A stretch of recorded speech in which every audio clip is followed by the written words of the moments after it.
La vigilancia mental. El hombre que se puede poner en el lugar de los demás, que puede comprender el funcionamiento de la mente ajena, no tiene por qué preocuparse por el futuro. Puende. Jung, para manipular a una persona o a una población entera hay que conocerla a fondo. Su mentalidad, gustos, fobias, intereses, necesidades, ambiciones, debilidades o emociones. Para ello, el primer paso es la observación, la vigilancia. Todo debe quedar al descubierto. Cuando se la consigue descifrar, abrir por completo su intimidad, queda inerme ante las sofisticadas técnicas de dominio. Con los datos obtenidos se planifica el proceso por seguir, se concretan los medios y procedimientos que se van a emplear para la manipulación. En la actualidad nos encontramos en un punto de inflexión de la historia, el del hiperconocimiento, en el que es posible saber hasta lo más privado de una persona. Nunca antes el poder ostensible, fáctico, oficial, nominal, social, político o económico había dispuesto de tanta información sobre los ciudadanos. Sí, como decía Francis Bacon, el conocimiento es poder. Hoy en día este es tan absoluto que se convierte en dictadura en manos de quien lo ejerce, pues nada escapa a su control. ¿Qué pensamos ya no es un secreto inescrutable? Los algoritmos lo descifran. Lo saben todo sobre nosotros. Nada escapa al nuevo ojo digital. V de vigilancia, conocer para manipular. Una vez desvelada por completo la vida de una persona, cuando se comprende su alma, sus aspiraciones y motivaciones, es posible manipular sus decisiones. Hasta las que toma en los momentos más trascendentales de la vida, como adquirir una vivienda, establecer una relación de pareja, tener hijos o la alimentación. Aunque parezca mentira y cueste aceptarlo, e incluso prefiramos negarlo, es exactamente así. Evidentemente, la observación con fines manipulativos no es nueva ni mucho menos. Desde tiempos remotos se han utilizado diferentes técnicas para conseguir que la población acepte condiciones, ideas o hábitos beneficiosos para las estructuras de poder. En Counterintelligence Study Manual, elaborado en la década de 1980, la CIA detalla, como recoge Douglas Rukoff, técnicas de guerra psicológica basadas, principalmente, en los conflictos habidos durante esos años en América Central. En él se describen los distintos tipos de investigación demográfica y técnicas de influencia social utilizados con mayor pasividad. Por ejemplo, para reunir información sobre una determinada población, los agentes se mezclan entre la gente, asisten a sus actos y celebraciones cotidianos con el fin de estudiar sus creencias y aspiraciones. También organizan grupos de discusión para medir el apoyo local a las acciones planeadas. Así, el proceso de manipulación se pone en marcha, transmitiendo conceptos mediante eslóganes simples. La clave: inculcar a la gente toda esa información de forma sutil para que esos sentimientos parezcan haber nacido por sí mismos espontáneamente. La gran diferencia la ha provocado la tecnología. Cualquiera diría que se ha normalizado una surveillance masiva, casi ya aceptada con resignación por la ciudadanía, por más que no la acabemos de comprender. Pero en realidad, en estos días de Big Data, macrodatos o datos a gran escala, deberíamos hablar con mayor propiedad de surveillance. En contraste con la surveillance, que en inglés y francés puede traducirse como vigilancia desde arriba, en la surveillance o vigilancia desde abajo somos los individuos quienes principalmente aportamos información sobre nosotros mismos de forma permanente, masiva e inconsciente.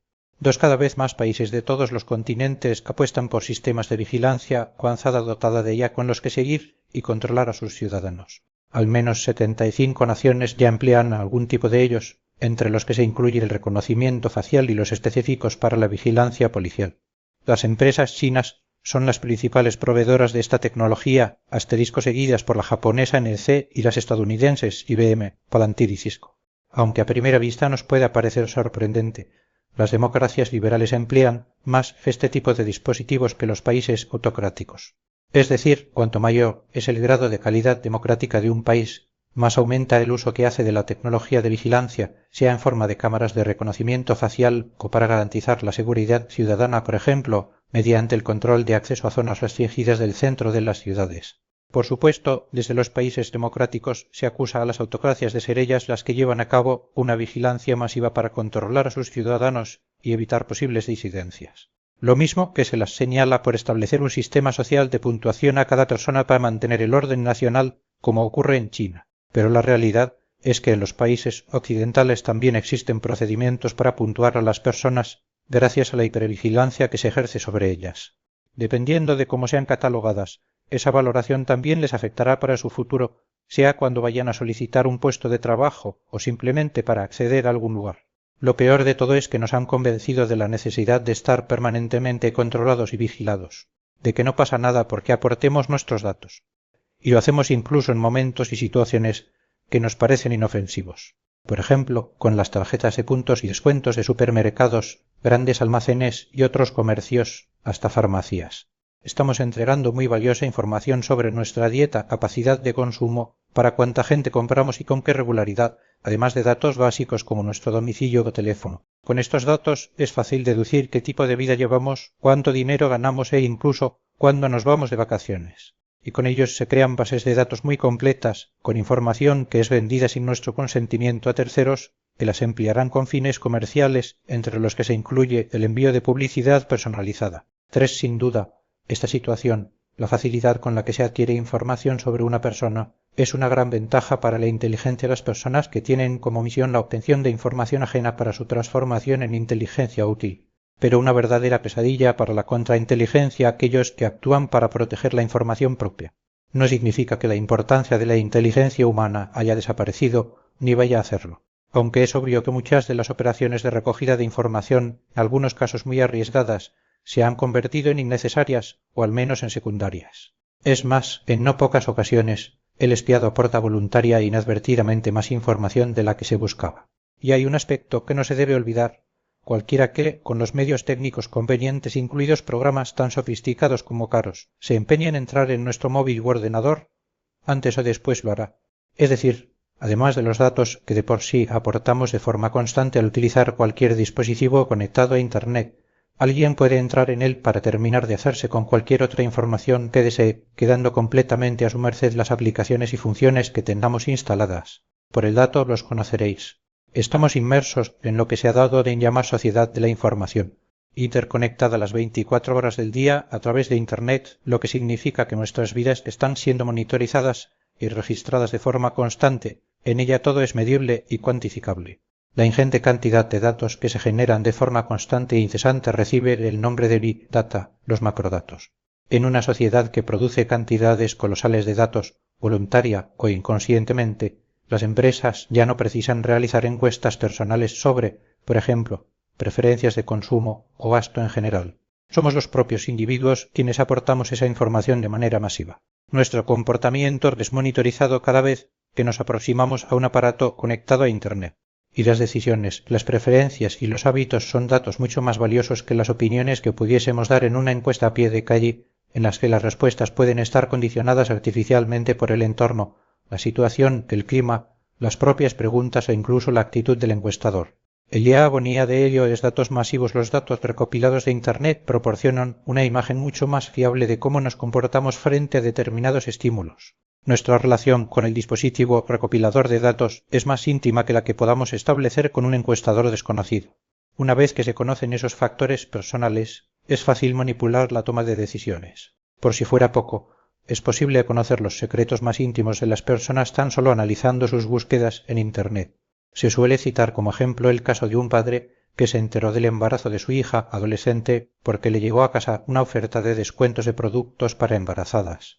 El envío procedía de un supermercado que había utilizado un algoritmo para conocer el estado de la joven por sus búsquedas en la página web del establecimiento. De un modo más filosófico, según Byung-Chul Han, a partir del Big Data es posible construir no solo el psicoprograma individual, sino también el psicoprograma colectivo, y quizá incluso el psicoprograma de lo inconsciente.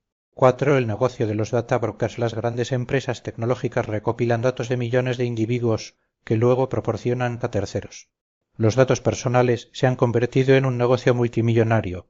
De hecho, algunos los llaman el petróleo del siglo XXI. De él se benefician compañías que, en realidad, no son las verdaderas propietarias del producto que venden. Un negocio aparentemente tan disparatado que son los usuarios los que pagan por trabajar en la aportación de sus propios datos. Los datos obtenidos, muchas veces de manera ilegal o cuando menos alegal, acaban en manos de los data brokers, corredores de información que hacen las veces de intermediarios en el proceso de recopilar datos para luego venderlos a terceros. Estos lavan los datos para aparentar una procedencia legítima y legal. 5. Finalmente, esos datos llegarán a políticos, a comerciales o a los estrategas de campañas de influencia de todo tipo. Analizar estos datos es mucho más efectivo que el mejor de los discursos políticos o eslóganes comerciales. Y las redes sociales son el primer proveedor de mercancía para los data brokers. 6. Podríamos resumirlo así. Este negocio se basa en el enriquecimiento de unos pocos a costa del empobrecimiento de la privacidad de todos. La minería de datos, el gigantesco volumen de datos que analizar ha creado una nueva especialización dentro del negocio del Big Data. La minería de datos, el conjunto de técnicas empleadas para conseguir transformarlos en conocimiento. Se puede decir que existen 4 actores en la minería de datos: el proveedor, el recolector, el minero y quien toma las decisiones. 7 los proveedores somos nosotros, los sufridos e inocentes usuarios. Los mineros de datos son los alquimistas, los que transforman en conocimiento los datos brutos del Big Data. Al serles imposible operar con esas descomunales cantidades mediante un único dispositivo, los mineros de datos optan por externalizar el trabajo. Con frecuencia, lo hacen utilizando nuestro propio dispositivo a través de tecnologías de procesamiento múltiple simétrico, sistemas que conectan varios procesadores de ordenadores diferentes. Una de las grandes cuestiones es cómo se han recopilado esos datos. En no pocas ocasiones entran en conflicto la ética y la legalidad y llegan a quedar desfiguradas. Sucede, por ejemplo, cuando se obtienen datos de geolocalización de los teléfonos móviles mediante Wi-Fi o Bluetooth que permiten conocer hasta los aspectos más íntimos de la vida de una persona.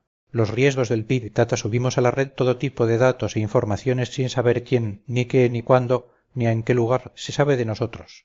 Yunchulache ha de tener la posibilidad de medir y cuantificar todas las facetas del ser humano: salud física y mental, solvencia económica, posición social, relaciones, preferencias. Genera el riesgo de que esa información sea empleada para dirigir las decisiones de las personas como individuos y como sociedad, de lo que se puede inferir que el poder que concede el Big Data es un peligro para los principios y valores democráticos y más en concreto para el libre albedrío de las personas. En estos tiempos, cuando se miden los patrones de comportamiento y se anticipan las decisiones de los individuos, el ejercicio de la libertad queda subjugado y dirigido por la voluntad de quienes controlan los macrodatos y tienen capacidad para aplicarlos en transformar la sociedad. Aunque nos convenzan de lo contrario, lo que consideramos nuestras convicciones, fruto de la propia reflexión en torno a los conocimientos voluntariamente adquiridos, serán cada vez menos nuestras, comenzando porque esos mismos conocimientos serán impuestos intencionadamente con gran habilidad y astucia. El Big Data también tiene su lado positivo. Uno de los proyectos más ambiciosos de la ciencia cognitiva que emplea el Big Data es MindCrowd, una iniciativa de la Universidad de Arizona. Desde su página web 8 recopila informes de personas que padecen la enfermedad de Alzheimer con la finalidad de encontrar remedios para este mal. Se ha fijado el objetivo de conseguir 1 millón de informes. Obviamente, semejante recolección de datos no se podría realizar en el laboratorio de una universidad. No cabe duda de que, bien utilizado, el Big Data puede resultar muy útil para investigaciones que mejoren la calidad de vida de las personas y encontrar tratamientos a enfermedades. Sí, conocen nuestros datos médicos. En noviembre de 2019, los medios de comunicación se hicieron eco de una noticia inicialmente aparecida en The Wall Street Journal sobre el denominado Proyecto Nightingale ruiseñor que Google estaba llevando a cabo en Estados Unidos. Esta iniciativa consistía en recopilar los datos de salud de millones de estadounidenses sin su consentimiento ni el de sus facultativos. Lo hizo en connivencia con Ascension, la segunda mayor red norteamericana de servicios de salud, con 2.600 hospitales, que habría estado pasando los datos de sus pacientes a Google desde el verano anterior. La información cedida sería completa: datos personales de los pacientes, pruebas de laboratorio, hospitalizaciones, diagnósticos, tratamientos, etc. Según la investigación periodística realizada, ya se habrían subido a la nube de Google los datos de más de 20 millones de pacientes, estando previsto subirlos de otros 30 millones antes de 6 meses. No debemos olvidar que estos datos son valiosísimos, por lo que alguno de los más de 150 empleados de Google que tendrían acceso a ellos podría caer en la tentación, o ser presionado, para venderlos a terceros. Pero el caso no es único, ni mucho menos. En 2008, Google ya había lanzado Google Earth, pero lo tuvo que cerrar 4 años después al no haber persuadido a suficientes usuarios para que proporcionaran voluntariamente sus datos sanitarios, pues dudaban del interés real de la compañía en hacerse con información tan delicada. Más tarde, en septiembre de 2018, Google se asoció con la Clínica Mayo para proporcionarle servicios en la nube y análisis de datos durante un decenio, lo que daba a Google acceso a los historiales del millón de pacientes que anualmente pasan por la clínica. Por otro lado, pocos meses antes de que trascendiera el proyecto Nightingale, Google y el Centro Médico de la Universidad de Chicago fueron demandados por haber proporcionado este centro al buscador los registros médicos de cientos de miles de pacientes sin anonimizar. Por si fuera poco, no se descarta que Google empleara estos datos para completar el diseño de un software de IA avanzada y aprendizaje automático para introducir cambios en los protocolos de atención médica. Los datos médicos emergentes hay otros datos muy golosos, aunque bastante desconocidos por el gran público, que son los denominados datos médicos emergentes DME, aquellos que proporcionan información sobre el estado de salud de una persona, deducidos, mediante algoritmos, de su comportamiento habitual. Al interactuar con cualquier dispositivo enlazado con el ciberespacio, dejamos un rastro que ofrece datos sobre toda nuestra vida y los relacionados con la salud son unos de ellos. Así, conocer las compras que hacemos, sea en un supermercado o en la farmacia, o si vamos al gimnasio con regularidad, permite elaborar nuestro perfil médico, que puede incluir prácticamente cualquier aspecto. Edad, lugar de residencia, posición económica, estado de salud, empleo, familia o aficiones. Todo esto se complementa con las búsquedas que realizamos en Internet relacionadas con enfermedades o lesiones, pues lo lógico es pensar que nos afectan, o así lo supondríamos, directamente a nosotros o a personas de nuestro entorno. Obviamente, como es habitual, las empresas que llevan a cabo la recopilación de estos DME alegan que lo hacen por el bien de la humanidad, pues así pueden diagnosticar enfermedades con antelación o mejorar los tratamientos. Tanto Google como Facebook desarrollan programas de IA para saber, por ejemplo, si sus usuarios tienen tendencia al suicidio, sufren trastornos por elevado consumo de estupefacientes o están empezando a padecer la enfermedad de Alzheimer. También aportamos datos genéticos en plataformas como Migritaje, GEDEMAT, Mitrue Ancestry y Genomelin. 10. Hay quien comparte libremente su ADN, asterisco con la idea de saber sus orígenes o encontrar a parientes desconocidos o con los que se ha perdido el contacto.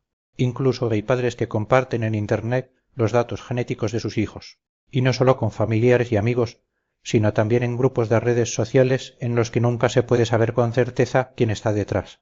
Regalamos así en ocasiones, incluso pagamos por hacerlo, datos sumamente sensibles que es imposible saber en qué manos terminarán, desde compañías de seguros a entidades gubernamentales, pasando por industrias farmacéuticas. Google compra Fitbits. ¿Por qué será? A principios de noviembre de 2019, Google compró por casi 1.900 millones de dólares.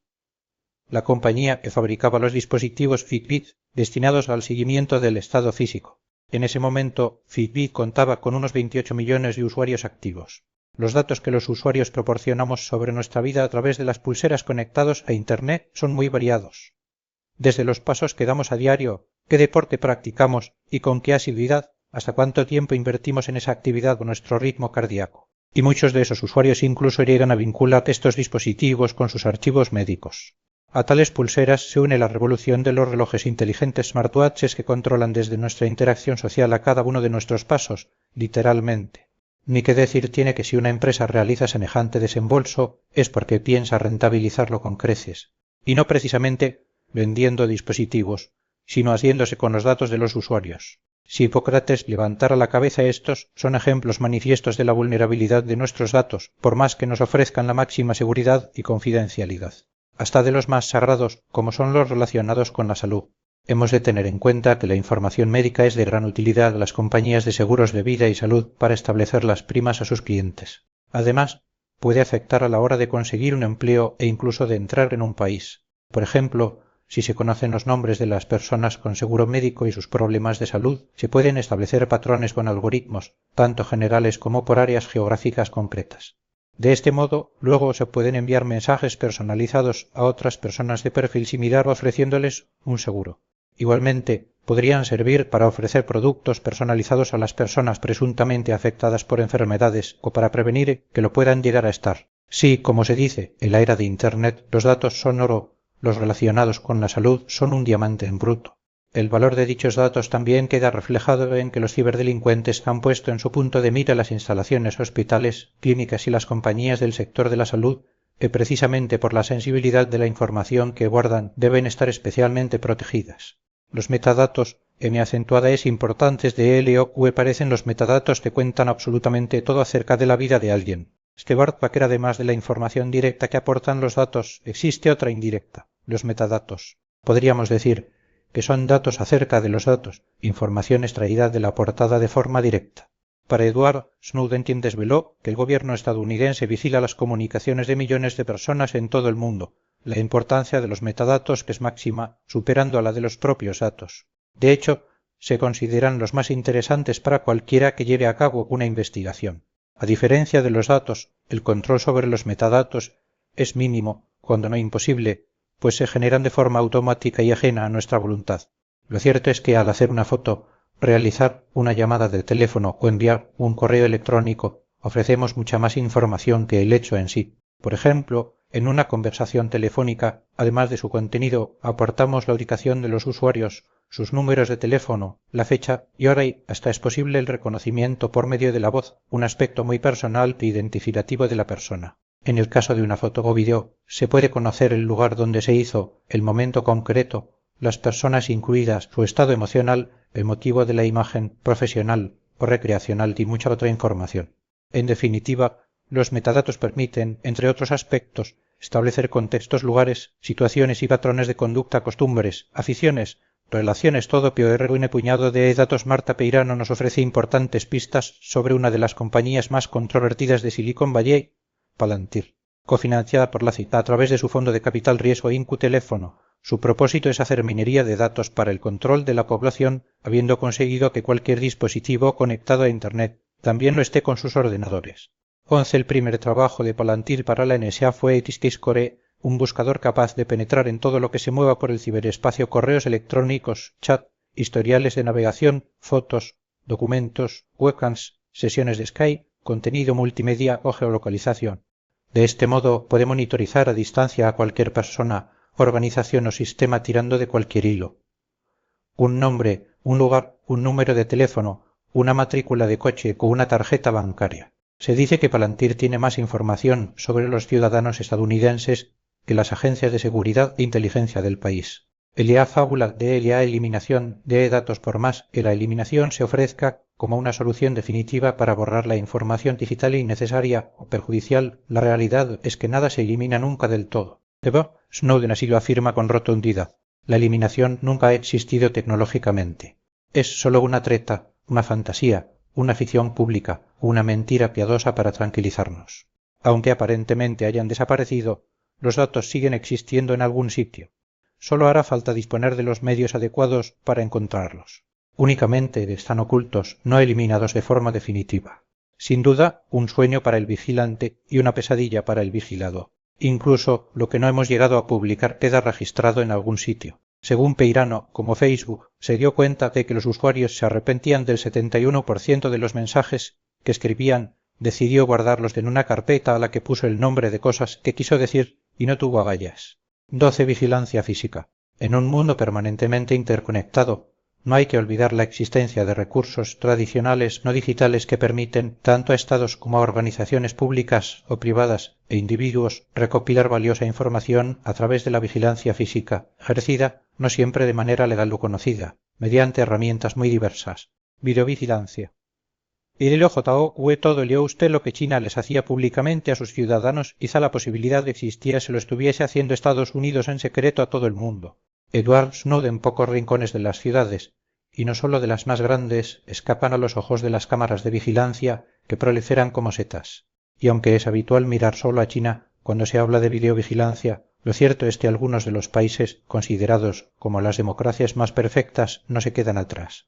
Bien es cierto que 8 de las 10 ciudades del mundo con mayor número de cámaras son en China. Shanghái tiene unos 3 millones, seguida de Chongqing con 2,6 millones y Shenzhen con 2 millones. Pero también hay muchas en Londres, que ocupa el 7º puesto, y Nueva Delhi en el 10º. Y también es verdad que hay ciudades de ese país asiático que ostentan el récord de 170 cámaras por cada 1000 habitantes. Es el caso de Chongqing, donde hay una por casi cada 6 ciudadanos.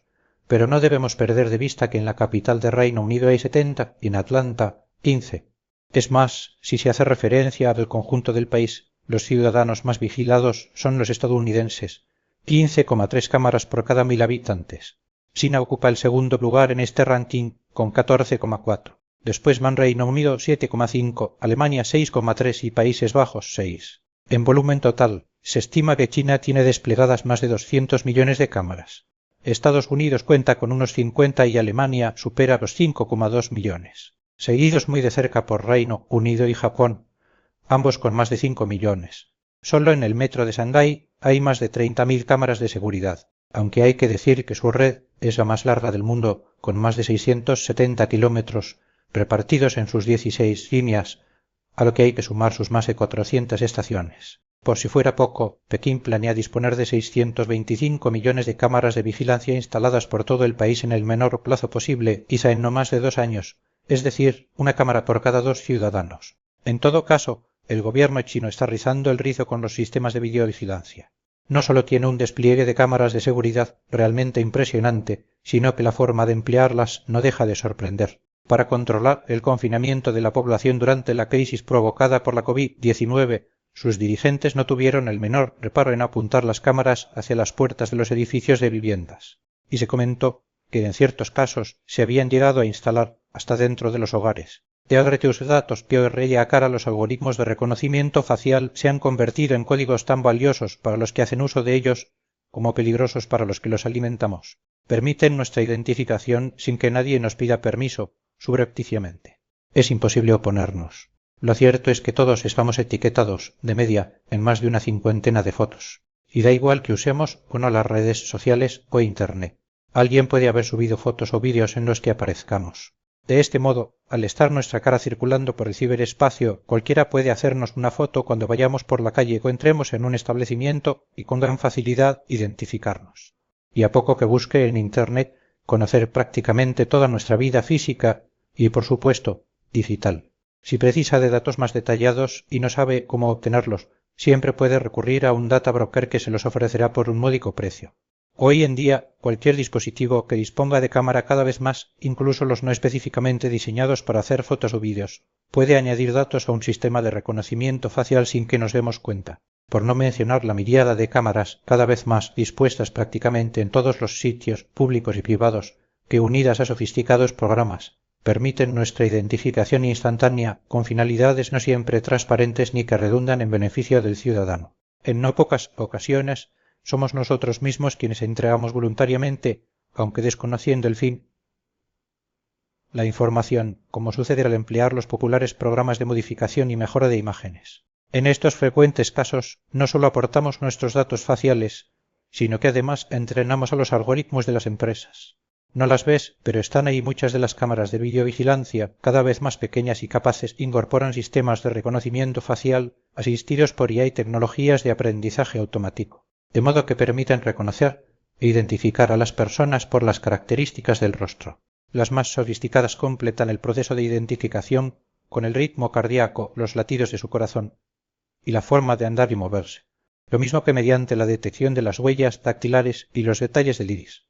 Aunque nos pase desapercibido, la tecnología de reconocimiento facial se está imponiendo en todo el mundo. En breve, Singapur contará con 100.000 dispositivos instalados en farolas, Moscú dispondrá de 174.000 y Chicago añadirá otras 30.000. No las veremos, pero aquellas a nosotros sí. Y una vez identificados, bastará con cotejar nuestro nombre en las bases de datos para, en pocos segundos, tener toda nuestra vida a la vista. Dar la cara en el supermercado a primeros de julio de 2020 se conoció que la exitosa cadena española de supermercados Mercadona había instalado un sistema de reconocimiento facial en unos 40 de sus establecimientos de Mallorca, Zaragoza y Valencia. Según fuentes de la empresa, la finalidad sería detectar única y exclusivamente a personas con sentencia firme y medida cautelar de alejamiento en vigor dictadas por un juzgado respecto a Mercadona o alguno de sus trabajadores. Tan pronto como se detectase su presencia, lo que el sistema haría en menos de 0,3 segundos, se avisaría a la policía para que hicieran cumplir la orden de alejamiento. De este modo, se reforzaría la seguridad de clientes y trabajadores, además de prevenir los frecuentes casos de robos y hurtos. Además, las grabaciones se proporcionarían a las fuerzas policiales cuando fuese preciso para facilitar sus cometidos. Mercadona ha asegurado que el sistema, comprado a la empresa israelí Denivision, no guardará ninguna información adicional, siendo eliminada la imagen tomada tras la identificación y el descarte. De modo que se cumpla exquisitamente la legalidad vigente. Pero, como sucede con estos sistemas, surgen muchas dudas. Para identificar a una persona con dicha orden de alejamiento, se deben registrar las imágenes de cualquiera que acceda a los establecimientos, con lo que ello puede significar para conocer a clientes habituales y patrones de compra. Por otro lado, la base de datos debería actualizarse permanentemente para que no recogiera personas cuya orden de alejamiento hubiera dejado de estar vigente. Además, habría que verificar que efectivamente solo incluyera a condenados, y no a meros sospechosos o personas consideradas indeseables. sin olvidar que es fundamental que quede meridianamente clara la fuente de donde se han obtenido las fotografías que nutren la base de datos, en el sentido de que no procedan de data brokers, sino de organismos oficiales, lo que también plantea otras cuestiones. Lo mismo se puede extrapolar a prácticamente cualquier país, pues, aunque las legislaciones varíen, las interrogantes no van a ser muy diferentes, sobre todo en lo referente a las cuestiones de privacidad del conjunto de los clientes. De lo que no hay duda es de que estos sistemas no tardarán en implantarse de modo masivo. Existen ya muchas empresas que se dedican a este floreciente negocio. Por ejemplo, la compañía IOMIS 100, con presencia en 60 países, presta sus servicios a los establecimientos comerciales para conocer las veces que acceden sus clientes, el tiempo que pasan, su itinerario y qué productos atraen más su atención. 13 además es capaz de hacer coincidir los rostros presentes en cualquier vídeo con las bases de datos de la policía. Su nombre saltó a la fama por su presunto uso durante las protestas pro democracia de Hong Kong en 2019. 14 poner cara de arrepentimiento desde no hace muchos meses. Algunas iglesias brasileñas emplean tecnología de reconocimiento facial para saber quién asiste a sus oficios y qué reacciones se despiertan. Y su caso no es único, siendo ya varias las empresas que se dedican a este negocio tan novedoso. Una de las compañías pioneras es la israelí-estadounidense Face6, 15 la cual comenzó su andadura en este terreno cuando, en 2015, diseñó un programa específico el que denominó Churchix. 16 ha tenido gran éxito, como demuestra el que esté en servicio en más de 2 centenares de templos del planeta, además de en numerosas aulas de centros escolares y centros sanitarios. Los sistemas, además de permitir supervisar la frecuencia con que los fieles acceden a las iglesias, lo que hacen incluida la generosidad de sus donativos y ofrendas, y el tiempo que pasan en ellos, prometen averiguar, basándose en las expresiones del rostro, si alguien precisa de asistencia espiritual. Por supuesto, también sirven para prevenir y detectar cualquier comportamiento impropio del lugar religioso. El rostro de las empresas, ninguna de las grandes empresas tecnológicas, ha resistido la tentación de contar con su propio sistema de reconocimiento facial. El más sofisticado quizá sea el algoritmo de Facebook. En 2014, y gracias a que los usuarios acostumbraban a etiquetar las fotos que mostraban caras, esta red social pudo desarrollar el programa de Face con un porcentaje de reconocimiento de identidades de casi el 100%. Según la compañía, hacen uso de la configuración de reconocimiento facial para analizar las fotos y los vídeos en los que creen que aparecemos en su plataforma. Por ejemplo, la foto del perfil y las imágenes y vídeos en los que hemos sido etiquetados. Con ello nos asignan un número que nos personaliza, al que llaman patrón, y que luego comparan con otras fotos y vídeos nuestros o ajenos, para saber en cuáles aparecemos.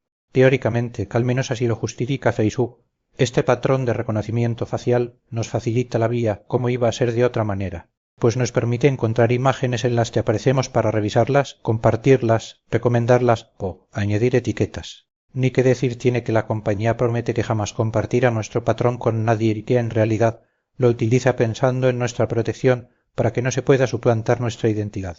Además, no informan de ella a nadie. Y por supuesto, todo esto gratis. ¿No es maravilloso?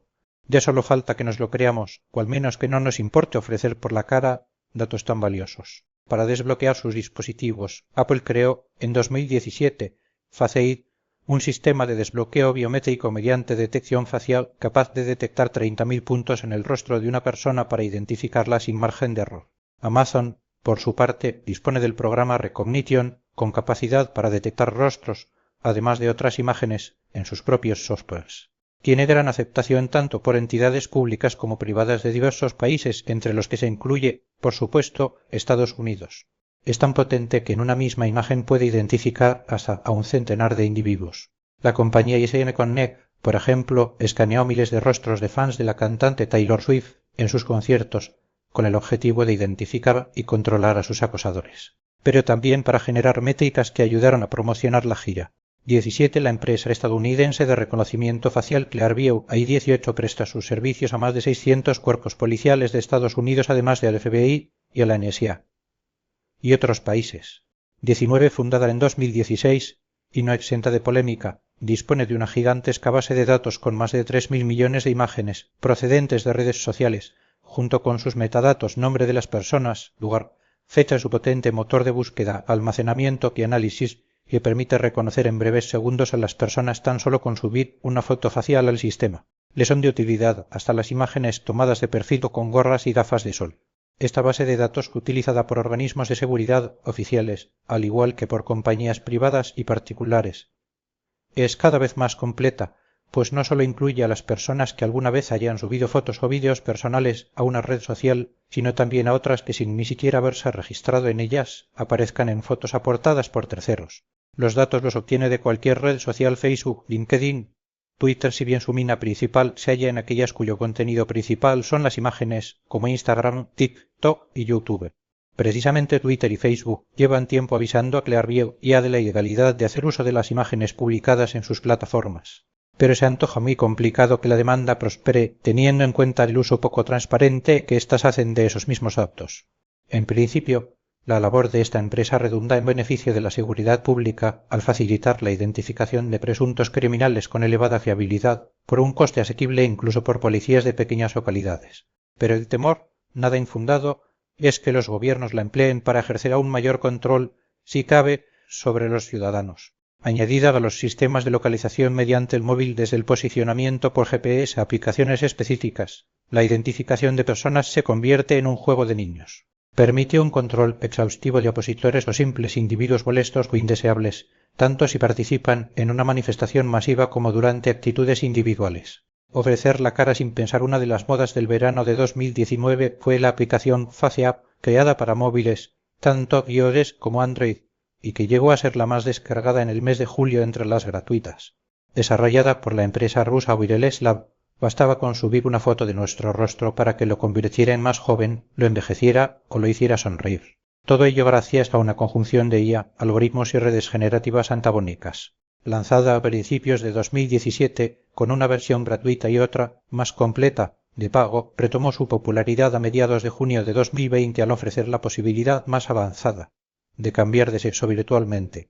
Con alrededor de 100 millones de usuarios en todo el mundo, la compañía Wireless Lab, con una sede rusa en San Petersburgo y otra estadounidense en Wilmington, Delaware, ha sido objeto de gran polémica por las dudas sobre qué hacen con las imágenes aportadas por los usuarios, en sus ambiguos términos y condiciones, y a pesar de la última modificación, obligada por las muchas críticas recibidas, deja en el aire la posibilidad de ceder a terceros los datos de los usuarios, incluidas las fotografías que suben.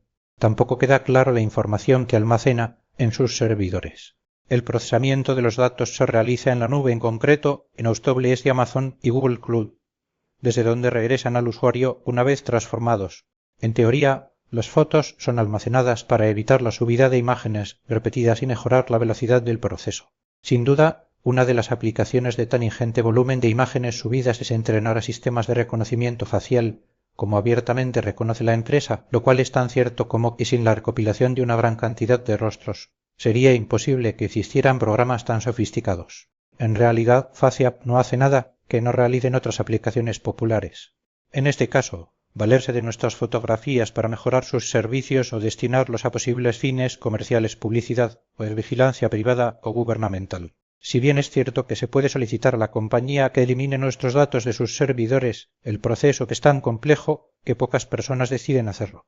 El caso de FaceApp no debería sorprendernos, ya que pasa lo mismo con Instagram, LinkedIn, Facebook y WhatsApp, entre otras, en las que las imágenes que subimos son adquiridas de facto por la compañía. Por ejemplo, Instagram no oculta que recoge datos adicionales, dirección IP, navegador empleado cuando activas el reconocimiento facial. Similar a FaceApp, la aplicación AI Portrait, desarrollada por el IBM Watson AI Laboratory del Instituto Tecnológico de Massachusetts, MIT, convierte una imagen como los populares selfies en un cuadro artístico en tiempo real, imitando alguno de los 45.000 que contiene su base de datos. Por tu cara bonita, por si fueran pocos los programas que nos ofrecen jugar con nuestro rostro para que podamos ver, por ejemplo, cómo seremos dentro de unos años, una de las últimas ideas que emplea el reconocimiento facial de Mirror. 20 creada por Simon Chen, director general del grupo taiwanés Nu Kimpo. Su finalidad es aconsejar a sus usuarios sobre cómo cuidar su cutis. Para ello, dispone de una cámara que examina la cara para luego recomendar el tipo de maquillaje adecuado para camuflar las imperfecciones, así como los productos más indicados para nuestro tipo de piel.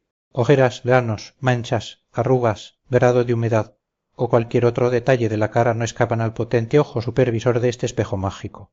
Pero, claro, para lograr todo esto debe hacer miles de fotos de nuestra cara, las cuales almacena, pues uno de los servicios que ofrece es poder ver la evolución de la aplicación de los productos utilizados, de los que hace un registro exhaustivo. Para facilitarnos aún más la vida, los productos sugeridos pueden comprarse directamente en Amazon, y si no sabemos cómo maquillarnos, Immeror nos ofrecerá vídeos en YouTube que nos lo expliquen. En consecuencia, esta utilidad, que puede ser realmente práctica para muchas personas, tiene su lado oscuro, pues es otra forma de ofrecer nuestros datos. Y ya no solo las fotos, que a buen seguro pueden servir para alimentar sistemas de reconocimiento facial, sino que también aportamos patrones de compras, gustos e incluso la dirección de envío de los productos adquiridos a Amazon. Otra forma de dar datos voluntariamente, en este caso por la cara bonita. Si das la cara, te la pueden partir los algoritmos de reconocimiento facial, son el trozo de código más valioso del mundo y el más peligroso. Marta Peirano, existe un programa que localiza nuestras fotos en el mare magnum de Internet, lo que ya tiene mérito. Este buscador polaco se llama PIN, AIS21 y promete encontrar hasta las imágenes que ni siquiera sospechábamos que pudieran pulular por el ciberespacio, incluidas aquellas en las que solo aparecemos en un muy segundo plano casi ocultos. En principio parece una utilidad estupenda sin duda, aunque hay un pero. Para que funcione hay que subir a la web una foto de nuestra cara, algo obvio, pues de otro modo sería imposible que nos encontrara. Pero, al subirla, volvemos a alimentar bases de datos y a perfeccionar sistemas de reconocimiento facial que pueden afectar a nuestra privacidad, más allá de que un sistema de reconocimiento facial puede identificarnos con un mayor o menor porcentaje de acierto cada vez son más perfectos, o que puede situarnos en un lugar y momento concretos. Uno de los riesgos es que, gracias a la IA y los algoritmos, una imagen, foto o vídeo con nuestra cara aporte metadatos que permitan un conocimiento muy detallado de cómo somos, de lo que sentimos, de nuestras preferencias e intereses. Para ello, basta con analizar lo que miramos y cómo lo hacemos, desde pararnos cierto tiempo ante un escaparate o en la estantería de un supermercado, a cómo reaccionamos ante determinadas situaciones o personas. No debemos olvidar que los gestos faciales son un lenguaje no verbal muy explícito que aporta mucha información sobre nuestros sentimientos y emociones reales, más allá de las palabras. Incluso el mero movimiento de los ojos puede servir para conocernos mejor. No será lo mismo que al cruzarnos en la calle miremos de determinada forma a un chico que a una chica. En este sentido, puede que muy pronto las pantallas de televisión detecten el movimiento de nuestros ojos y nuestras reacciones emocionales, con lo que podrán averiguar qué tipo de persona nos atrae o de qué pie flosean nuestras preferencias, incluso antes de que nosotros seamos conscientes de ello. Ya existen métodos que colocando una supercomputadora detrás de una cámara consiguen detectar los microimpulsos de sangre en un rostro a través de una ecuación matemática. De este modo, la supercomputadora puede captar el ritmo cardíaco y el nivel de estrés de la persona frente a la cámara, lo que permitirá enviar un mensaje personalizado en concordancia con el ritmo cardíaco y la dilatación ocular del consumidor o votante. 22. Otro de los grandes riesgos de subir una foto de nuestra cara es que alguien se pudiera hacer con ella y utilizarla para suplantar nuestra identidad. Por ejemplo, para, una vez debidamente retocada, emplearla en la autenticación de contraseñas. No significa que la empresa a la que subimos la fotografía tenga este objetivo. Pero no es descartable que un ciberdelincuente acceda a su base de datos para hacerse con esa imagen. Y aquí no acaban los peligros de este sistema.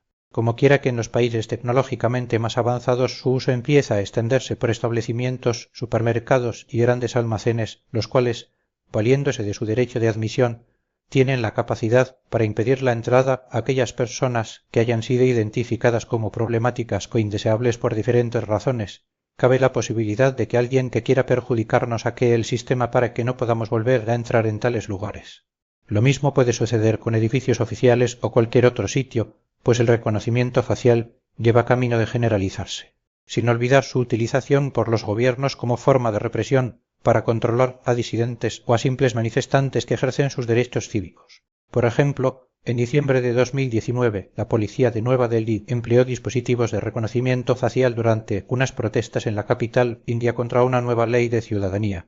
23. Las lecciones que deberías aprender toda esta tecnología de reconocimiento facial, esté instalada en la esquina de una calle, en un centro comercial o en nuestro móvil, no es más que otra constatación de que vivimos en un mundo donde nuestra privacidad está en entredicho, lo que parece importarnos cada vez menos. La comodidad, la despreocupación y la imitación de los demás nos ha llevado a entregar nuestra privacidad e intimidad a las diferentes plataformas de Internet, aplicaciones y redes sociales. Prácticamente nadie lee las larguísimas y complejas políticas de privacidad requieren no solo paciencia, sino también una erudición casi profesional. De modo que la mayoría simplemente descargamos las aplicaciones y pulsamos aceptar sin saber, realmente, qué estamos aceptando. Lo cierto es que no es posible disfrutar de ellas sin transigir con todas sus condiciones de uso, por lo que al final muy pocos son los que las rechazan. Con una mera fotografía cedemos mucha información, como el lugar y la hora en la que se ha tomado. Incluso el aspecto de la cara y los ojos pueden expresar el estado de salud, ánimo y psicológico. Y todo lo que subimos al ciberespacio, de una forma u otra, es casi imposible saber dónde puede terminar, quién lo puede conservar y por cuánto tiempo. Lo que no debemos olvidar es que por más que nos prometan otra cosa, al usar una aplicación nuestros datos pasan a ser suyos. Y si bien un dato individual de alguien no sirve de mucho, los colectivos se convierten en altamente valiosos. Son lo que mayor interés despierta en las empresas, pues la información sobre miles o millones de personas posibilita establecer patrones de comportamiento y realizar predicciones. Lo recomendable en el mundo digital es ser, al menos, tan prudente como lo seríamos en el físico. Y además pensar no en lo que se es hoy, sino en lo que se puede llegar a ser en el futuro. En todo caso, te recomiendo que no sigas ofreciendo tu privacidad e intimidad gratuitamente. Es posible burlar el reconocimiento facial con el propósito de escapar a la creciente vigilancia masiva impuesta en las calles y lugares públicos de cada vez más ciudades de todo el mundo. Se venden máscaras que disimulan los rasgos del rostro con cierta eficacia. Pero lo que es mucho más complicado, incluso con el empleo de gorras o sombreros, es encubrir la forma y dimensiones de la cabeza. Hasta la forma de andar y gesticular son muy personales y también sirven a los algoritmos para identificarnos. A este paso, y una vez que pase la pandemia de la COVID-19 que obliga al uso de mascarilla, es muy probable que se prohíba por ley cualquier tipo de enmascaramiento del rostro e incluso de la cabeza que eluda la identificación por los sistemas de videovigilancia. Como en su momento sucedió cuando, durante el reinado de Carlos III, en España se prohibió, alegando motivos de seguridad, el embozo con capas altas y sombreros redondos. Asterisco, aunque esta prohibición podría toparse con el problema de las cuestiones religiosas, dado que algunos cultos imponen el uso de enmascaramientos o tocados y si no ocultan del todo, al menos alteran significativamente los rasgos físicos de su portador.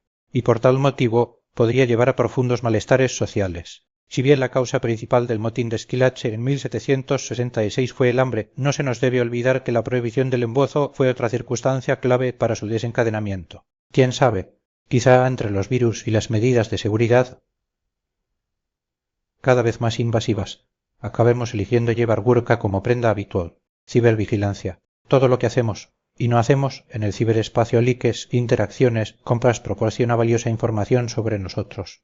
Además del rastro que dejamos en los buscadores de Internet o al bucear en las páginas web, las aplicaciones de los móviles también nos vigilan sin descanso, haciéndose con datos que no nos llegamos a imaginar. Pastorear digitalmente a el ciberrebaño Internet se ha convertido en el instrumento fundamental para la manipulación social. Se consigue saber todo sobre nosotros. Los gigantes tecnológicos y por ende los estados llegan a conocernos mejor que la familia y las personas que nos rodean, y cuanto mejor nos conozcan, más fácil será condicionar nuestras emociones y conductas, vendernos lo que se supone que necesitamos incluso si ni siquiera lo hemos pensado todavía, orientar nuestras ideologías o inclinar el voto en las siguientes elecciones. El nuevo cencerro.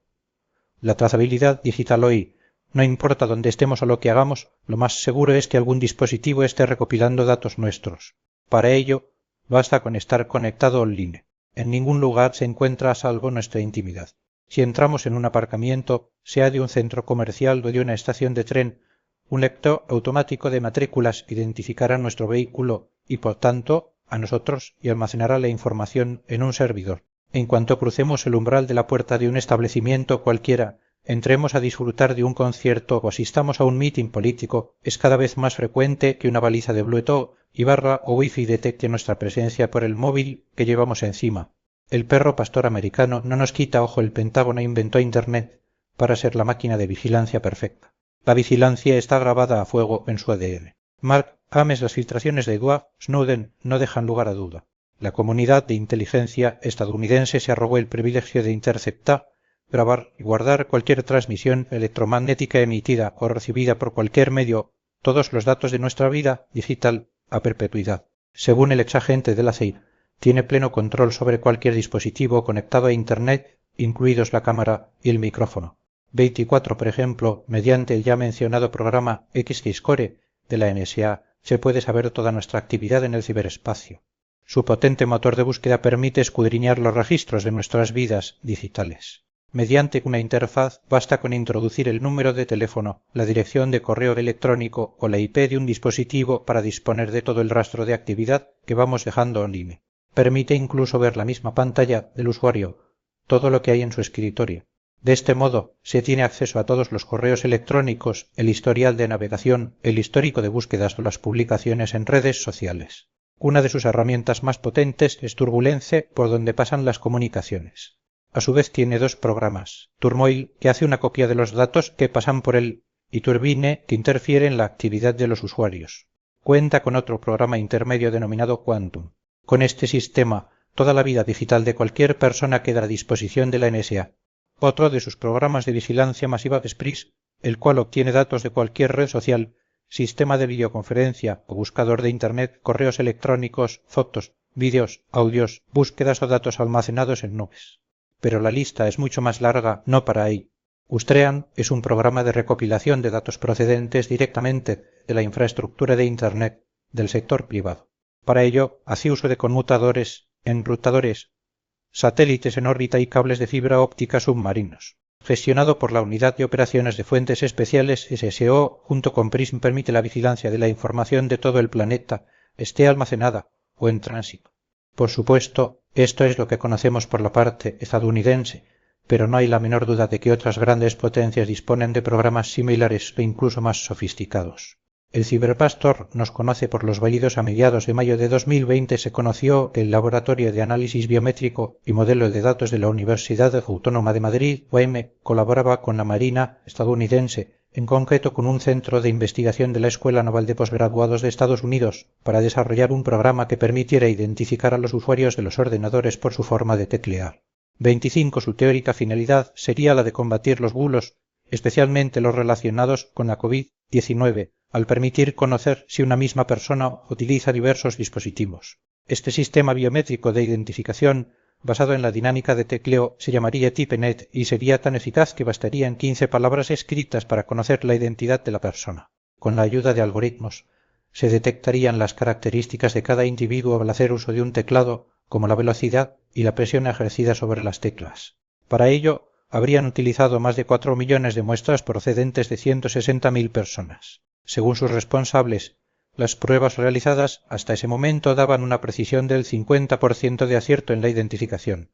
De hecho, y aunque nos pueda sorprender, tampoco es que sea una gran novedad, pues algunas aplicaciones, plataformas y buscadores hace tiempo que obtienen esos datos. Empleando sensores, incluso es posible identificar las contraseñas que teclea el usuario. 26. Oveja que ciberbucea, dato que pierde la gente, le cuenta al gigantesco motor de búsqueda Google cosas que no le contaría a nadie más.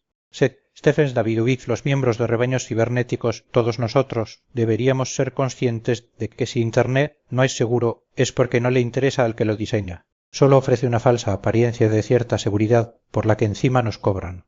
La utilidad que el ciberespacio significa para los usuarios sin duda la tiene y mucha. Permite el control total de las poblaciones, el cual conduce a la plena sumisión al ciberrebaño. No olvidemos que lo que se sube a Internet se queda ahí. Por más esfuerzos que hagamos para intentar su borrado, en algún recóndito lugar que muy pocos conocen, quedará guardado. Por tanto, debemos pensar muy bien lo que compartimos y con quién, sin caer en paranoias. Pero tenemos que mantenernos alerta ante cualquier dispositivo que nos pueda grabar en situaciones embarazosas, hoy tan sencillo con los medios que todos tenemos a mano constantemente, y que no nos engañen con la gran mentira de que no somos nadie, que no suponemos ninguna amenaza, que no aspiramos a ningún cargo público, que nuestra vida es insulsa y anónima.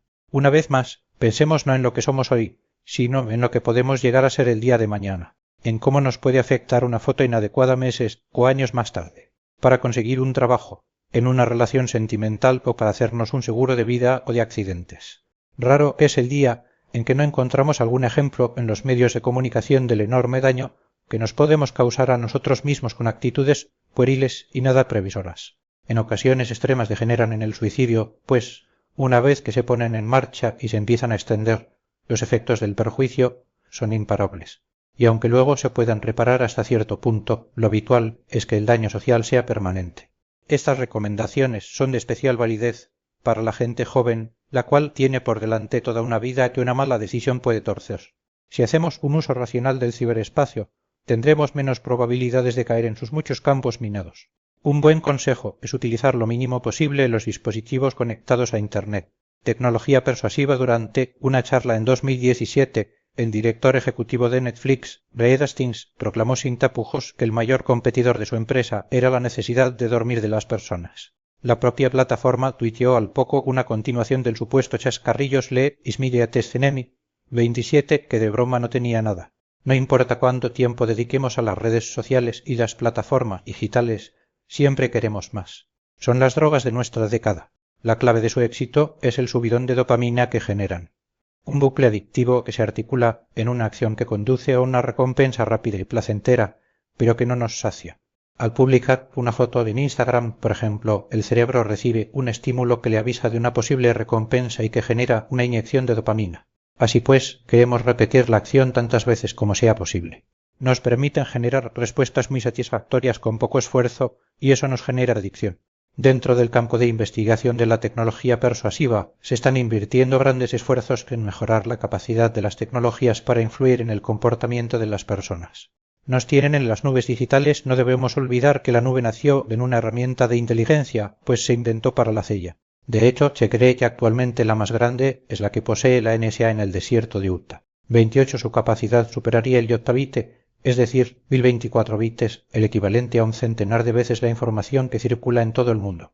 Pero las de propiedad privada, siempre bajo sospecha de colaborar con los servicios de inteligencia, no le van a la zaga como son AWS, Amazon, Azure, Microsoft y Google Cloud. En ella guardamos nuestra vida, los archivos más delicados y que tememos perder. Encima, es gratis, al menos hasta cierta capacidad, o de muy reducido coste, lo que lo hace muy atractivo, pero no somos conscientes de que alguien tiene acceso a ella. Sin que nos demos cuenta, ponemos a disposición de otras personas datos que pueden ser muy comprometedores. Snowden nos alerta de esta situación cuando dice que la gente se está apuntando a la nube voluntariamente, tan emocionada ante la perspectiva de tener una copia de seguridad de sus fotos, vídeos, canciones, iVoox, universal y siempre disponible, pero nunca reflexionó mucho sobre por qué de entrada se le estaba ofreciendo una solución de almacenamiento así de hipersofisticada y como de manera gratuita o barata.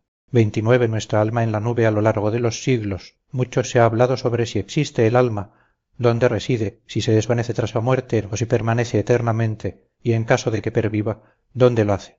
Ahora la respuesta la podríamos tener en el ciberespacio. Se podría decir que las personas tenemos el alma en la nube, o mejor dicho, en las diferentes nubes, donde además es inmortal.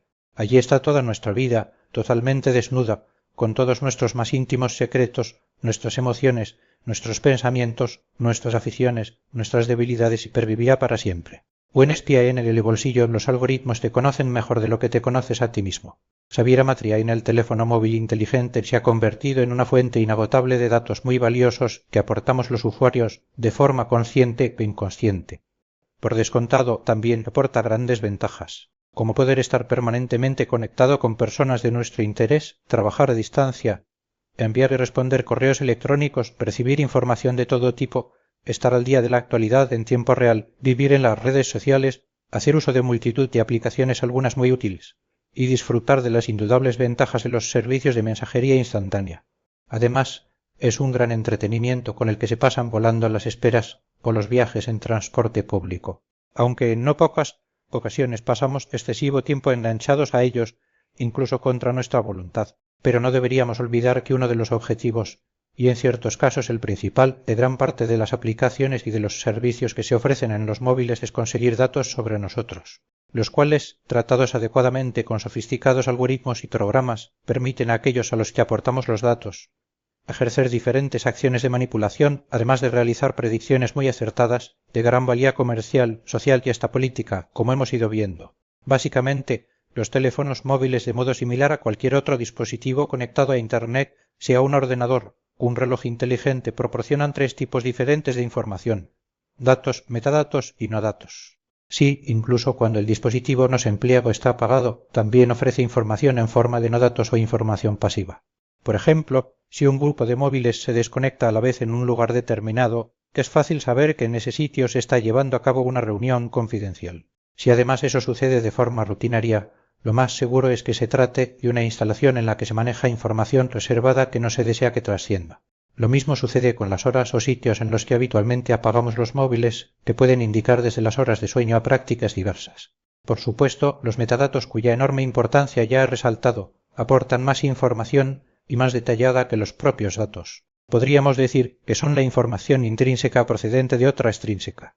De un modo general, todos los usuarios aportamos multitud de informaciones al usar los móviles, aunque nos pase desapercibido e ignoremos sus implicaciones. La hora de acostarnos, pues normalmente lo apagamos para dormir al menos, es lo que deberíamos hacer. De levantarnos, pues pocos son los que se resisten a no abrir el móvil nada más despertarse.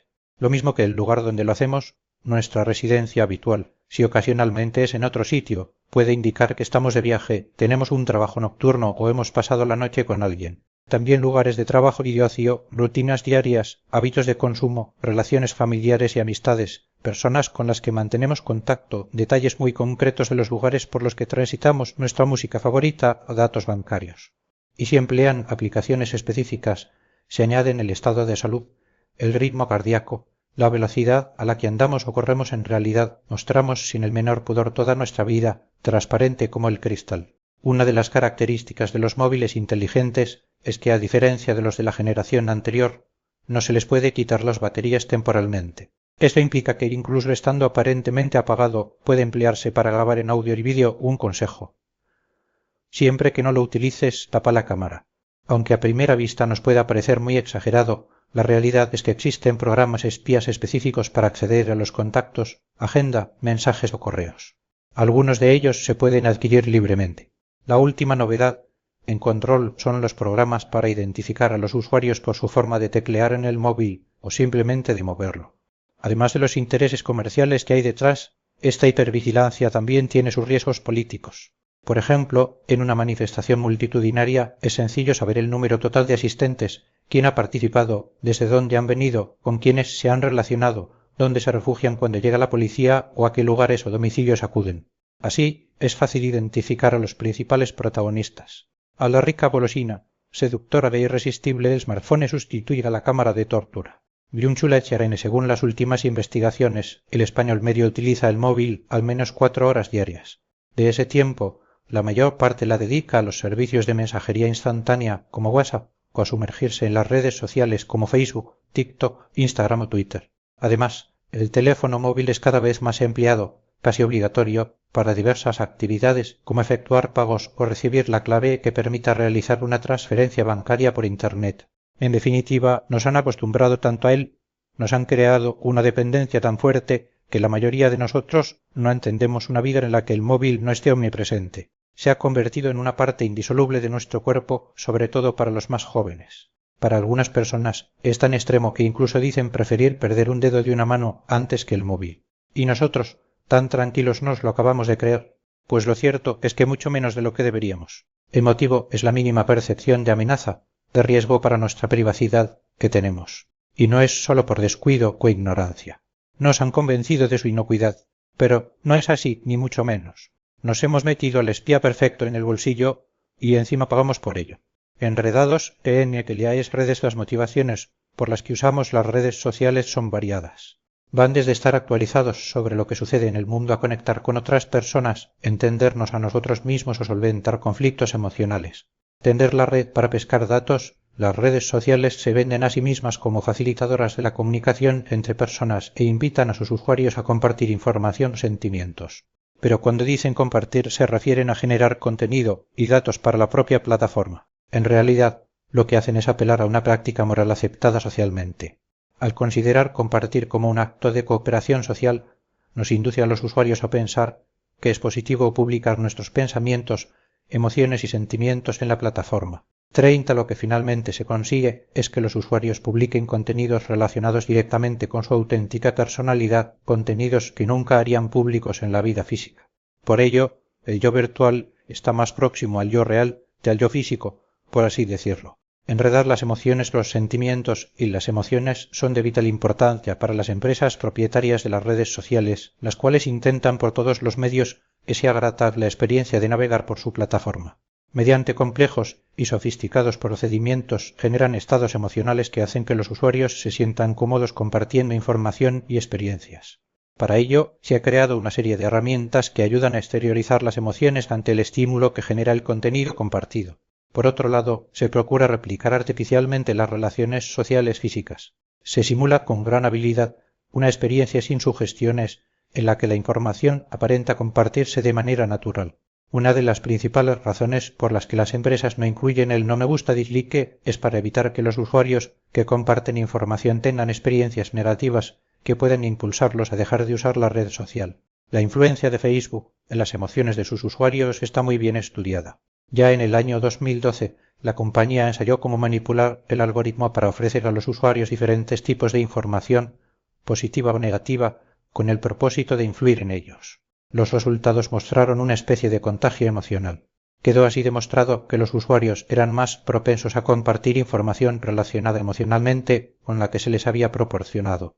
31, es decir, los que habían recibido información positiva compartían mensajes del mismo tono y viceversa. El gusto por el dique está probado empíricamente que las interacciones en las redes sociales afectan al cerebro.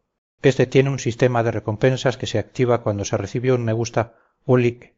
Está vinculado con la experiencia subjetiva del placer, así como con la actividad cerebral de reconocimiento, evaluación y predicción. 32. Es curioso observar que ese sistema, a pesar de lo que se pudiera suponer, se moviliza con más frecuencia ante imágenes de objetos y comidas, que son las que más likes reciben que con las que representan rostros. Según ciertos estudios, las razones por las cuales se dan likes son: la foto ha atraído visualmente, se han activado recuerdos de experiencias vividas, o por afinidad con ideas o aficiones. Esto significa que crear relaciones sociales puede entenderse como una moneda neuronal. En este sentido, los likes conseguidos en las redes sociales se podrían traducir en una especie de dinero digital. Es decir, el propio cerebro puede tener un sistema monetario neuronal para recompensar experiencias. Además, los likes se emplean como indicador de aprobación o disfrute. En realidad, pueden ser considerados un vestigio de ancestrales reacciones biológicas, fruto de la evolución humana. De lo que no hay duda es de que hay un enorme y complejo entramado psicológico detrás de un simple clic. El gran hermano Facebook, Mark Zuckerberg, tenía acceso al suero de la verdad digital, el número de clics y visitas de la gente en Facebook.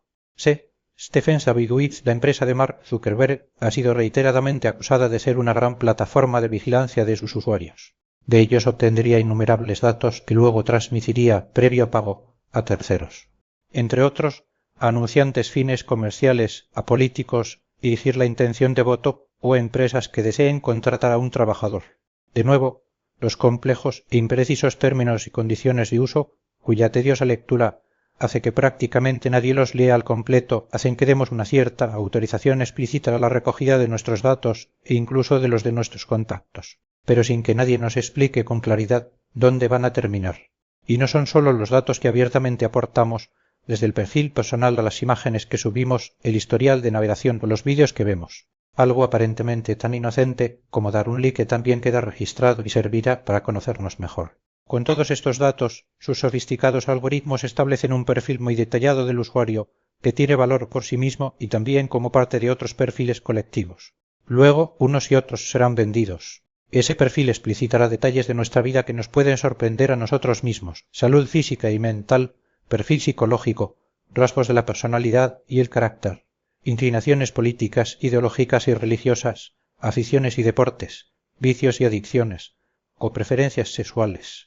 El producto final tan afinado se estima que actualmente supera el 90% de fiabilidad, que permite hacer predicciones sobre futuras actuaciones en los ámbitos digital y físico, e incluso prever a quién vamos a votar en las próximas elecciones, aunque nosotros todavía ni nos lo hayamos planteado.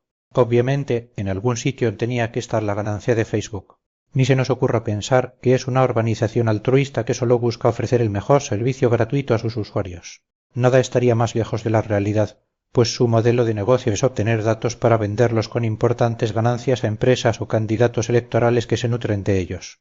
Lo cierto es que si fuera de pago, Facebook no hubiera tenido ni de lejos el mismo éxito, pero tampoco hubiera podido hacerse con el dominio de buena parte de los habitantes del planeta. Como dice Stephen Sabiguiz, Facebook es el mayor conjunto de datos jamás compilado sobre las relaciones humanas.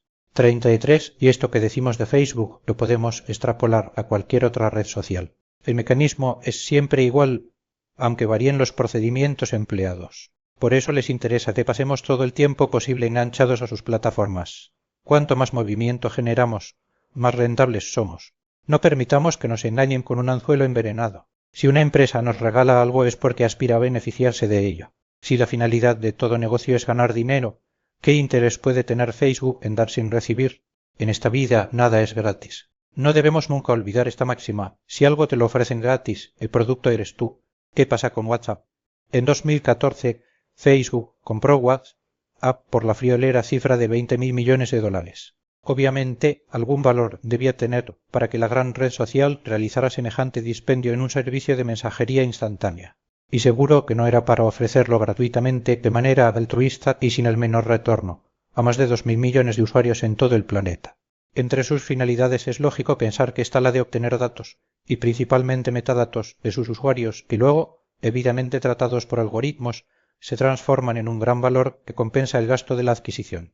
El leve castigo por espiar por si alguien todavía dudaba del espionaje que sobre nosotros realiza Twitter. En junio de 2020, la Agencia Española de Protección de Datos sancionó a la red social por no dar a sus usuarios una opción clara para rechazar las cookies de información que envía el sitio web y se almacena en el navegador del usuario, lo que permite a ésta conocer la actividad de navegación. De este modo, el historial aporta datos muy relevantes sobre la persona, incluso sobre aspectos muy íntimos que permiten establecer un detallado perfil psicológico. Además de para otros fines más turbios, ese conocimiento del usuario es empleado para ofrecerle publicidad personalizada. Según la notificación, Twitter guarda las cookies de seguimiento por defecto sin informar con claridad al usuario sobre cómo desactivarlas. Encima, una de ellas se detectaron 7 en total.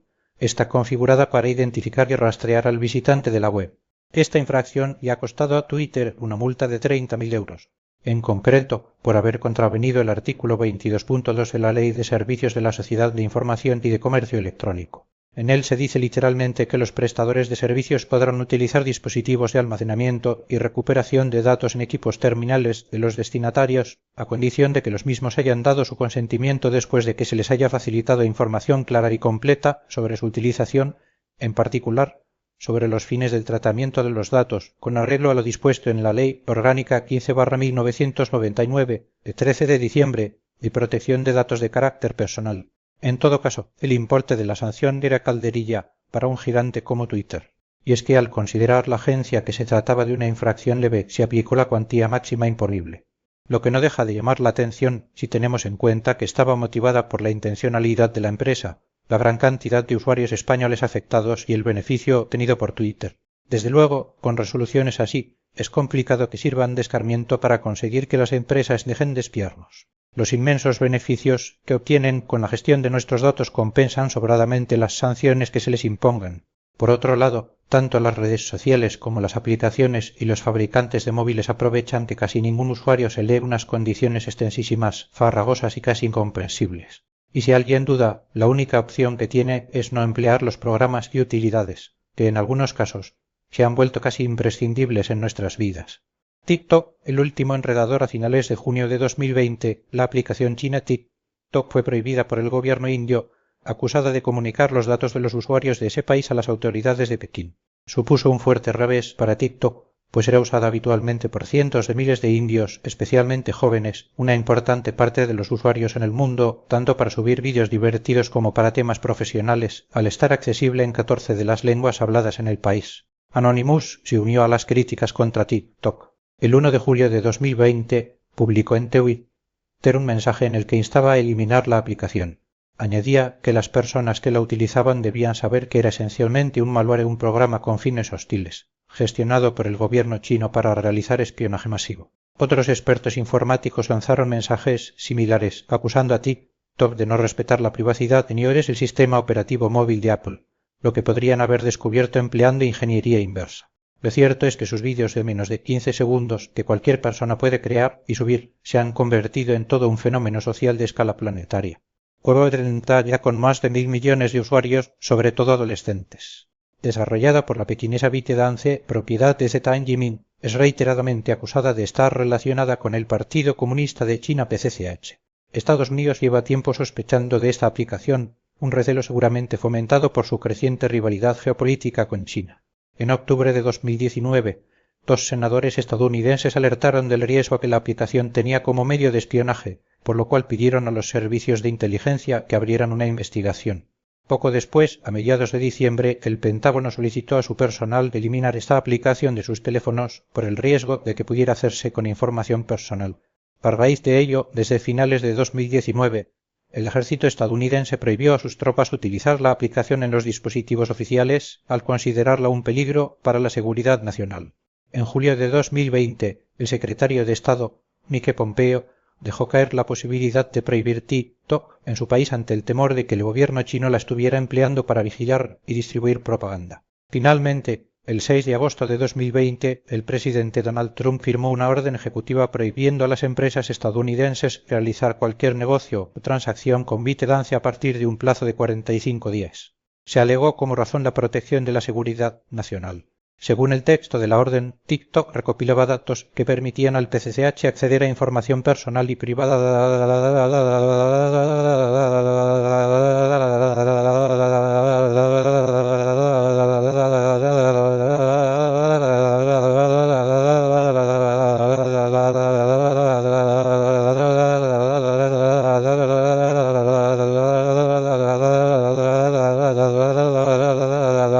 de los estadounidenses, rastrear las ubicaciones de funcionarios y contratistas federales, realizar espionaje corporativo y elaborar expedientes personales para posibles chantajes. Eso sí, dejaba la puerta abierta a que se pudiera seguir utilizando la aplicación TikTok con más de 175 millones de descargas en Estados Unidos, siempre y cuando cambiara de propietario y este, por supuesto, fuera norteamericano como Microsoft, que llevaba tiempo en negociaciones con la plataforma.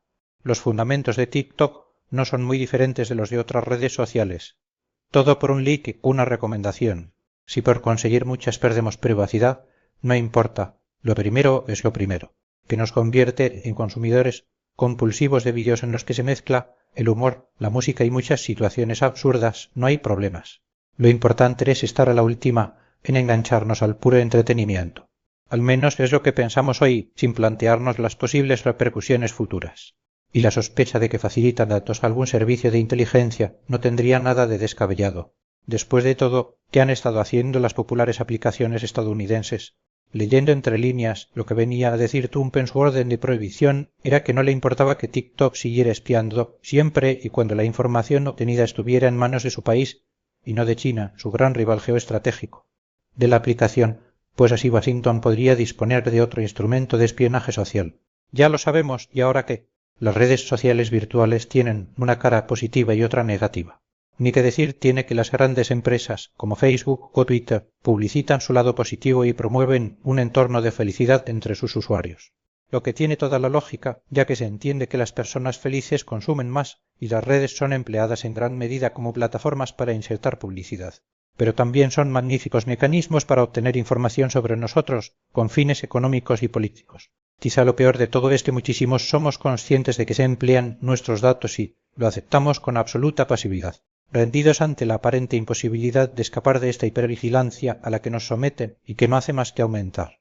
Nos asfixia, pero no encontramos cómo sacar la cabeza para respirar la libertad que poco a poco nos quita. ¿Pensamos hacer algo al respecto? Seguramente no. Pero no será porque no estemos avisados. Las videoconferencias. De inocentes, nada otro de los virus que nos han metido en casa de forma silenciosa y sin retorno son las aplicaciones de videoconferencias. Si su uso ya estaba empezando a despegar, la pandemia del coronavirus les ha otorgado el empujón decisivo para pasar a formar parte de nuestra cotidianidad. Ahora no son solo herramientas aliadas, son cadenas obligatorias. Un hilo conductor entre nuestros hogares y el mundo exterior y una fuente tremendamente rica de información. A través de aplicaciones como Zoom o Google Meet le abrimos al espía la puerta de nuestros rincones más íntimos. Una ventana directa a nuestras casas, con lo que eso conlleva. ¿Qué decoración tenemos? ¿Cuáles son nuestros gustos? ¿Cuánto dinero invertimos? ¿Con cuánta gente vivimos? ¿Qué tipo de taza usamos para beber el café o si tenemos mascota?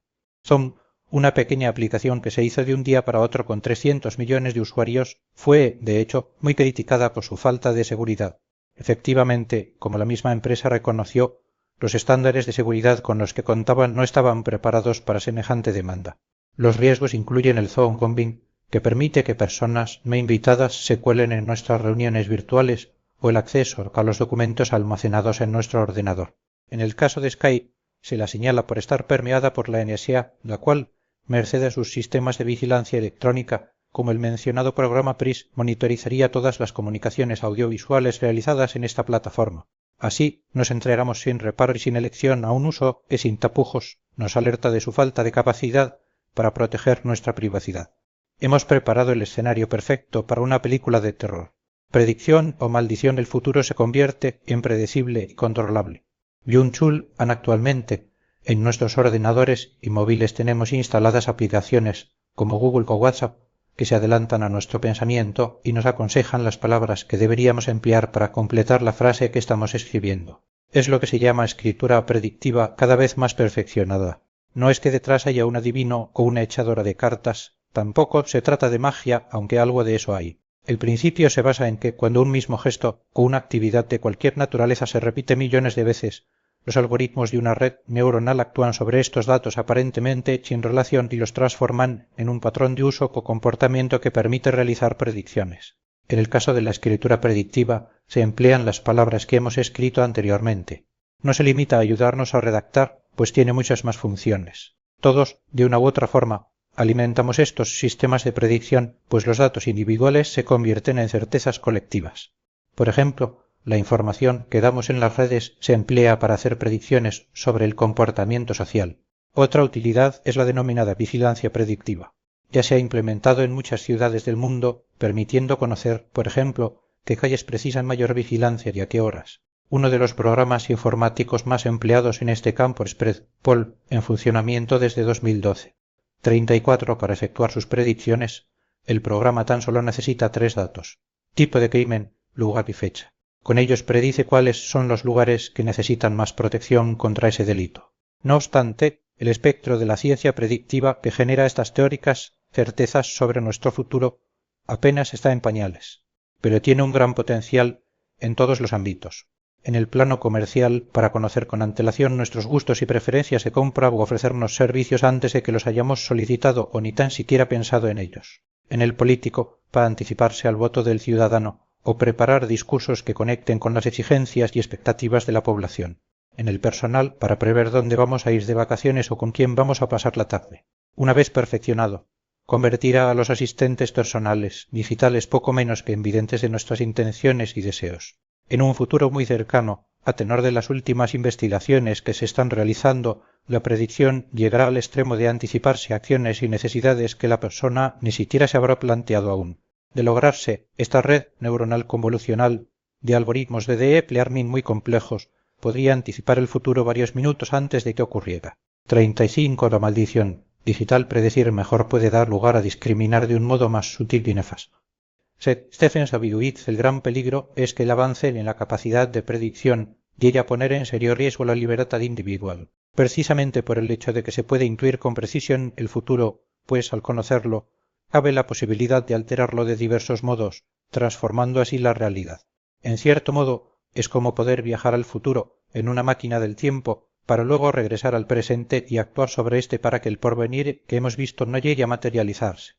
Podríamos incluso compararlo con una maldición de la que no hay posibilidad de escapar. Lo que te vaticinan se va a cumplir, quieras o no.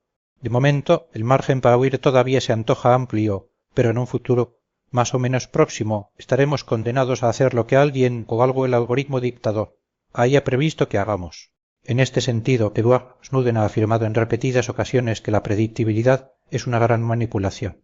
En su opinión, empresas y gobiernos obtienen nuestros datos y después estos son analizados por algoritmos para encontrar patrones que permitan prever conductas futuras.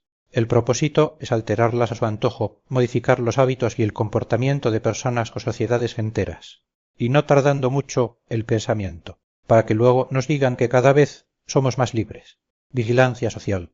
Otras formas de vigilarnos como sociedad, de conocernos para mejor controlarnos, ahora de forma universal, son la elaboración de censos mundiales, la geolocalización o la llamada vigilancia emocional. Identidad Digital 2020 y el nuevo Censo Mundial, una iniciativa muy controvertida y que ha levantado muchas suspicacias, por ser considerada por muchos como el instrumento definitivo y perfecto para el pleno control social, es la denominada Identidad Digital 2020 y de 2020, también llamada Alianza Digital por la Identidad. Surgido en 2016, el proyecto fue presentado ante la Organización de las Naciones Unidas, ONU, en 2017 y 2 años más tarde en el Foro de Davos. Es uno de los puntos destacados de la Agenda 2030 de la ONU, entre cuyos objetivos de desarrollo sostenible ODS figura el de proporcionar acceso a una identidad legal para todos. Según su web 36, su finalidad es más que loable, pues no es otra que la digitalización global de todas las personas. De este modo, se facilitaría a todos y cada uno de los habitantes del planeta, y muy especialmente a los más de 1.100 millones que todavía carecen de cualquier forma de identificación, una identidad digital internacional más allá de la que proporcionan los estados.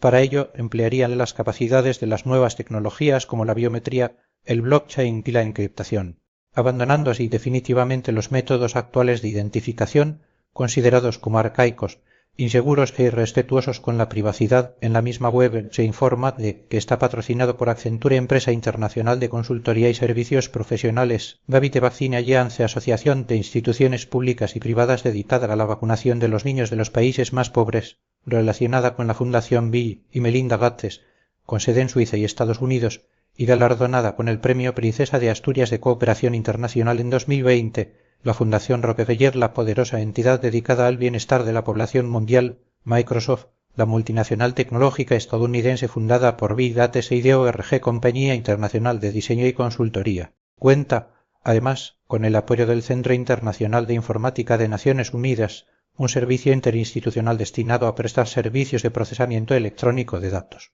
37. Con este sistema, teóricamente las personas tendrían pleno control sobre su identificación y otros datos personales que se incluyeran, accediendo a ellos y gestionándolos a voluntad.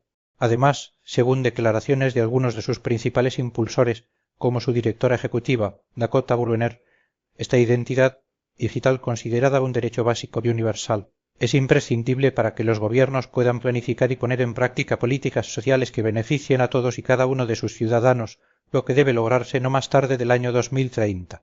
El método empleado, que al parecer todavía no se ha concretado, tendría en todo caso las características de ser permanente en el tiempo de eterno e imborrable, integral, abarcaría desde el nacimiento hasta el fallecimiento de la persona y portátil por el identificado. De este modo, y como algo propio de la era digital en la que estamos inmersos, mediante esta identidad digital se accedería a cualquier servicio social, sanidad, educación, pensiones, subsidios, se ejercerían derechos civiles como votar y se efectuarían las gestiones financieras y bancarias. Es tan bonito el censo universal como lo pintan. En principio, nada haría recelar de este censo universal, pues sus patrocinadores argumentan que redundará en beneficio de las personas. Obviamente, aunque no fuera el caso y hubiera otros fines menos confesables, tampoco esperábamos que se manifestaran en sentido contrario.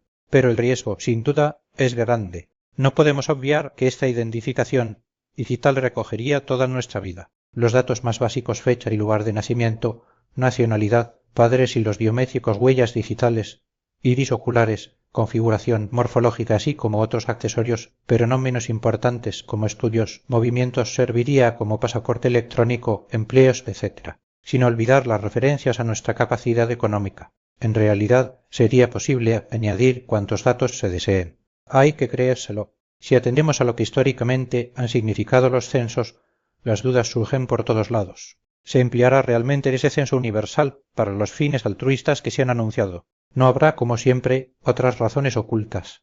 Será otro cuento de los grandes fabuladores para ejercer aún un mayor control. Y la gran pregunta, ¿en poder de quién estarán todos esos datos? Para empezar, cabe cuestionarse el interés altruista de una compañía tecnológica tan potente como Microsoft, sobre todo si tenemos en cuenta que, al margen de Bill Gates, algunos de sus principales accionistas son grandes gestores de inversión como The Vanguard Group y BlackRock, cuyo fin es conseguir la mayor rentabilidad posible para sus clientes. Te cuento mientras te cuento un cuento, pero quizá lo que crea la mayor desconfianza sea conocer la historia de los censos, cuál fue su finalidad desde las primeras civilizaciones, por más que desde siempre se encubriera con la excusa de proporcionar cuidados y bienestar a los súbditos por parte de los dirigentes de turno. Desde el origen de las colectividades humanas, consecuencia del sedentarismo asociado a la agricultura de pueblos que hasta entonces habían sido nómadas y recolectores, siempre ha existido una clase dominante, fuera cual fuera la civilización, el momento histórico o la parte del planeta. Al igual que las castas militares, las económicas o las religiosas. Estas élites dirigentes se dieron cuenta de que para que el pueblo sostuviera sus gastos en algunos casos necesarios para mantener la sociedad, como la defensa, pero en otros muchos superfluos, caprichosos y arbitrarios. Lo primero era saber cuántos súbditos tenían, después determinar sus bienes y riquezas, y finalmente exigirles que aportaran parte de su riqueza a las arcas públicas. Así nacieron los censos. no con la finalidad de conocer a las personas y sus necesidades para satisfacerlas de algún modo, sino para que pagaran impuestos, además de para facilitar el reclutamiento de soldados para las batallas de sus señores. Tablillas de arcilla, encontradas en Babilonia, en la Baja Mesopotamia, muestran que hacia el año 3800 AD ya existían censos con finalidad impositiva. Y no es un caso único, ni mucho menos. Otras civilizaciones antiguas, de las más variadas partes del mundo, desde China a Egipto o Grecia, disponían de censos, aunque fueron los romanos los que alcanzaron la perfección del sistema censal. Durante su imperio llevaban a cabo censos de forma regular, normalmente quinquenal, para conocer el número exacto de personas que habitaban sus amplios territorios. Hasta el año 5 AD solo se efectuaban en la ciudad de Roma, pero paulatinamente se fueron ampliando hasta llegar a censar el conjunto del imperio. El alto funcionario encargado de recaudar los impuestos y tributos era el censor, uno de los cargos más importantes y con mayor poder. En el caso concreto de España, ya en los siglos XI a XIII los reinos de taifas contaban con censos para que la población, con independencia de que fueran cristianos, judíos o musulmanes, pagaran los tributos establecidos. A partir del siglo XV, el procedimiento se fue perfeccionando y comenzaron a realizarse estadísticas muy afinadas orientadas a conocer a los sujetos de gravámenes y forzarles a su pago. Esa es la finalidad de los censos, por más que nos traten de convencer de que su intencionalidad está orientada a nuestro beneficio. Una vez más, otra forma de vigilarnos, de conocernos para mejor controlarnos, ahora de forma universal. Money, pero ahora, digital me había hecho alérgico a las tarjetas de crédito por el rastreo que suponía su tecnología. Edouard Snowden, una de las tendencias de nuestro tiempo a la que parecemos abocados sin remisión, es la sustitución del dinero físico por el digital. Su implantación universal no será inmediata, pues en el mundo todavía hay 2.000 millones de personas sin cuenta corriente que difícilmente pueden empezar, de la noche a la mañana, a pagar con tarjetas bancarias o con los móviles. Por el momento, el país más avanzado en este proceso es Dinamarca, que se ha fijado como fecha límite el año 2030 para acabar con el dinero físico, aunque servirá de experiencia piloto para la aplicación en otros países. En la rapidez del proceso influirán la idiosincrasia y los hábitos de las poblaciones. Hay que tener en cuenta que mientras en algunas naciones europeas hace décadas que es habitual pagar hasta el pan con tarjeta de crédito, en otras se sigue optando por el metálico. Lo que funciona en un país no tiene por qué servir indefectiblemente para otro. Pero el camino es ese y no da la impresión de que nos vayamos a salir de él. Todo parece reducirse a una cuestión de tiempo. Por ejemplo, en China ya prácticamente no se utiliza el papel moneda. Unos 800 millones de chinos emplean como principal medio de pago el código QR para teléfonos móviles. En forma, para 2021, la intención del gobierno es que llegue al 100% en todo el país. Tanto es así que se quiere que hasta las limosnas que se den a los mendigos sean electrónicas. Ventajas. Tenerlas, las tiene. Una de las justificaciones para este proceso es eliminar el alto coste de fabricar billetes y monedas, al tiempo que se acabaría con las falsificaciones que siguen existiendo a pesar de las medidas adoptadas. Por otro lado, se argumenta que las entidades financieras ganarían en comodidad y seguridad al no tener que gestionar dinero físico. Además, se acabaría con los actuales gastos en seguridad física que precisa el almacenamiento y transporte del dinero. En cuanto a la fiscalidad se refiere, se evitaría el fraude y la evasión, se impediría la economía sumergida y se controlarían las transacciones ilegales, debido al rastro indeleble que deja el dinero digital. Por si fuera poco, en los últimos tiempos las autoridades han recomendado hacer el menor uso posible del dinero físico para evitar los contagios de enfermedades. Inconvenientes. También hay muchos las consecuencias y el impacto de la información que proporciona el uso del dinero digital es evidente. Además, ¿dónde queda el derecho a la intimidad? Santiago Niño Becerra si ventajas tiene, los inconvenientes las superan. De entrada, dado que no tendremos otra opción, no es descartable que se incrementen de forma notable las comisiones por usar las obligatorias tarjetas de crédito/débito o cualquier otro medio de pago electrónico que nos impongan. Peor de todo será que nos impongan cargas tributarias abusivas por el mero hecho de tener y gastar dinero, nuestro dinero, el cual jamás habrá estado tan fiscalizado y sometido a escrutinio.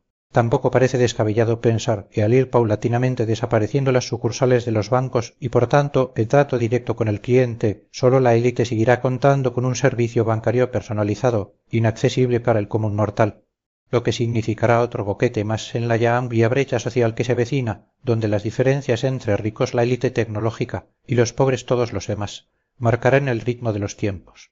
Además, se habla del ahorro que supone dejar de imprimir billetes y monedas, pero se omite el gasto energético del uso del dinero digital, comenzando por las transacciones electrónicas, que al parecer es elevado y genera gases nocivos para la salud y el medio ambiente. Hay otra realidad que no podemos obviar, y es que duele menos gastar con tarjeta que con dinero físico, lo que para muchas personas puede suponer un trastorno añadido a la hora de controlar la economía familiar.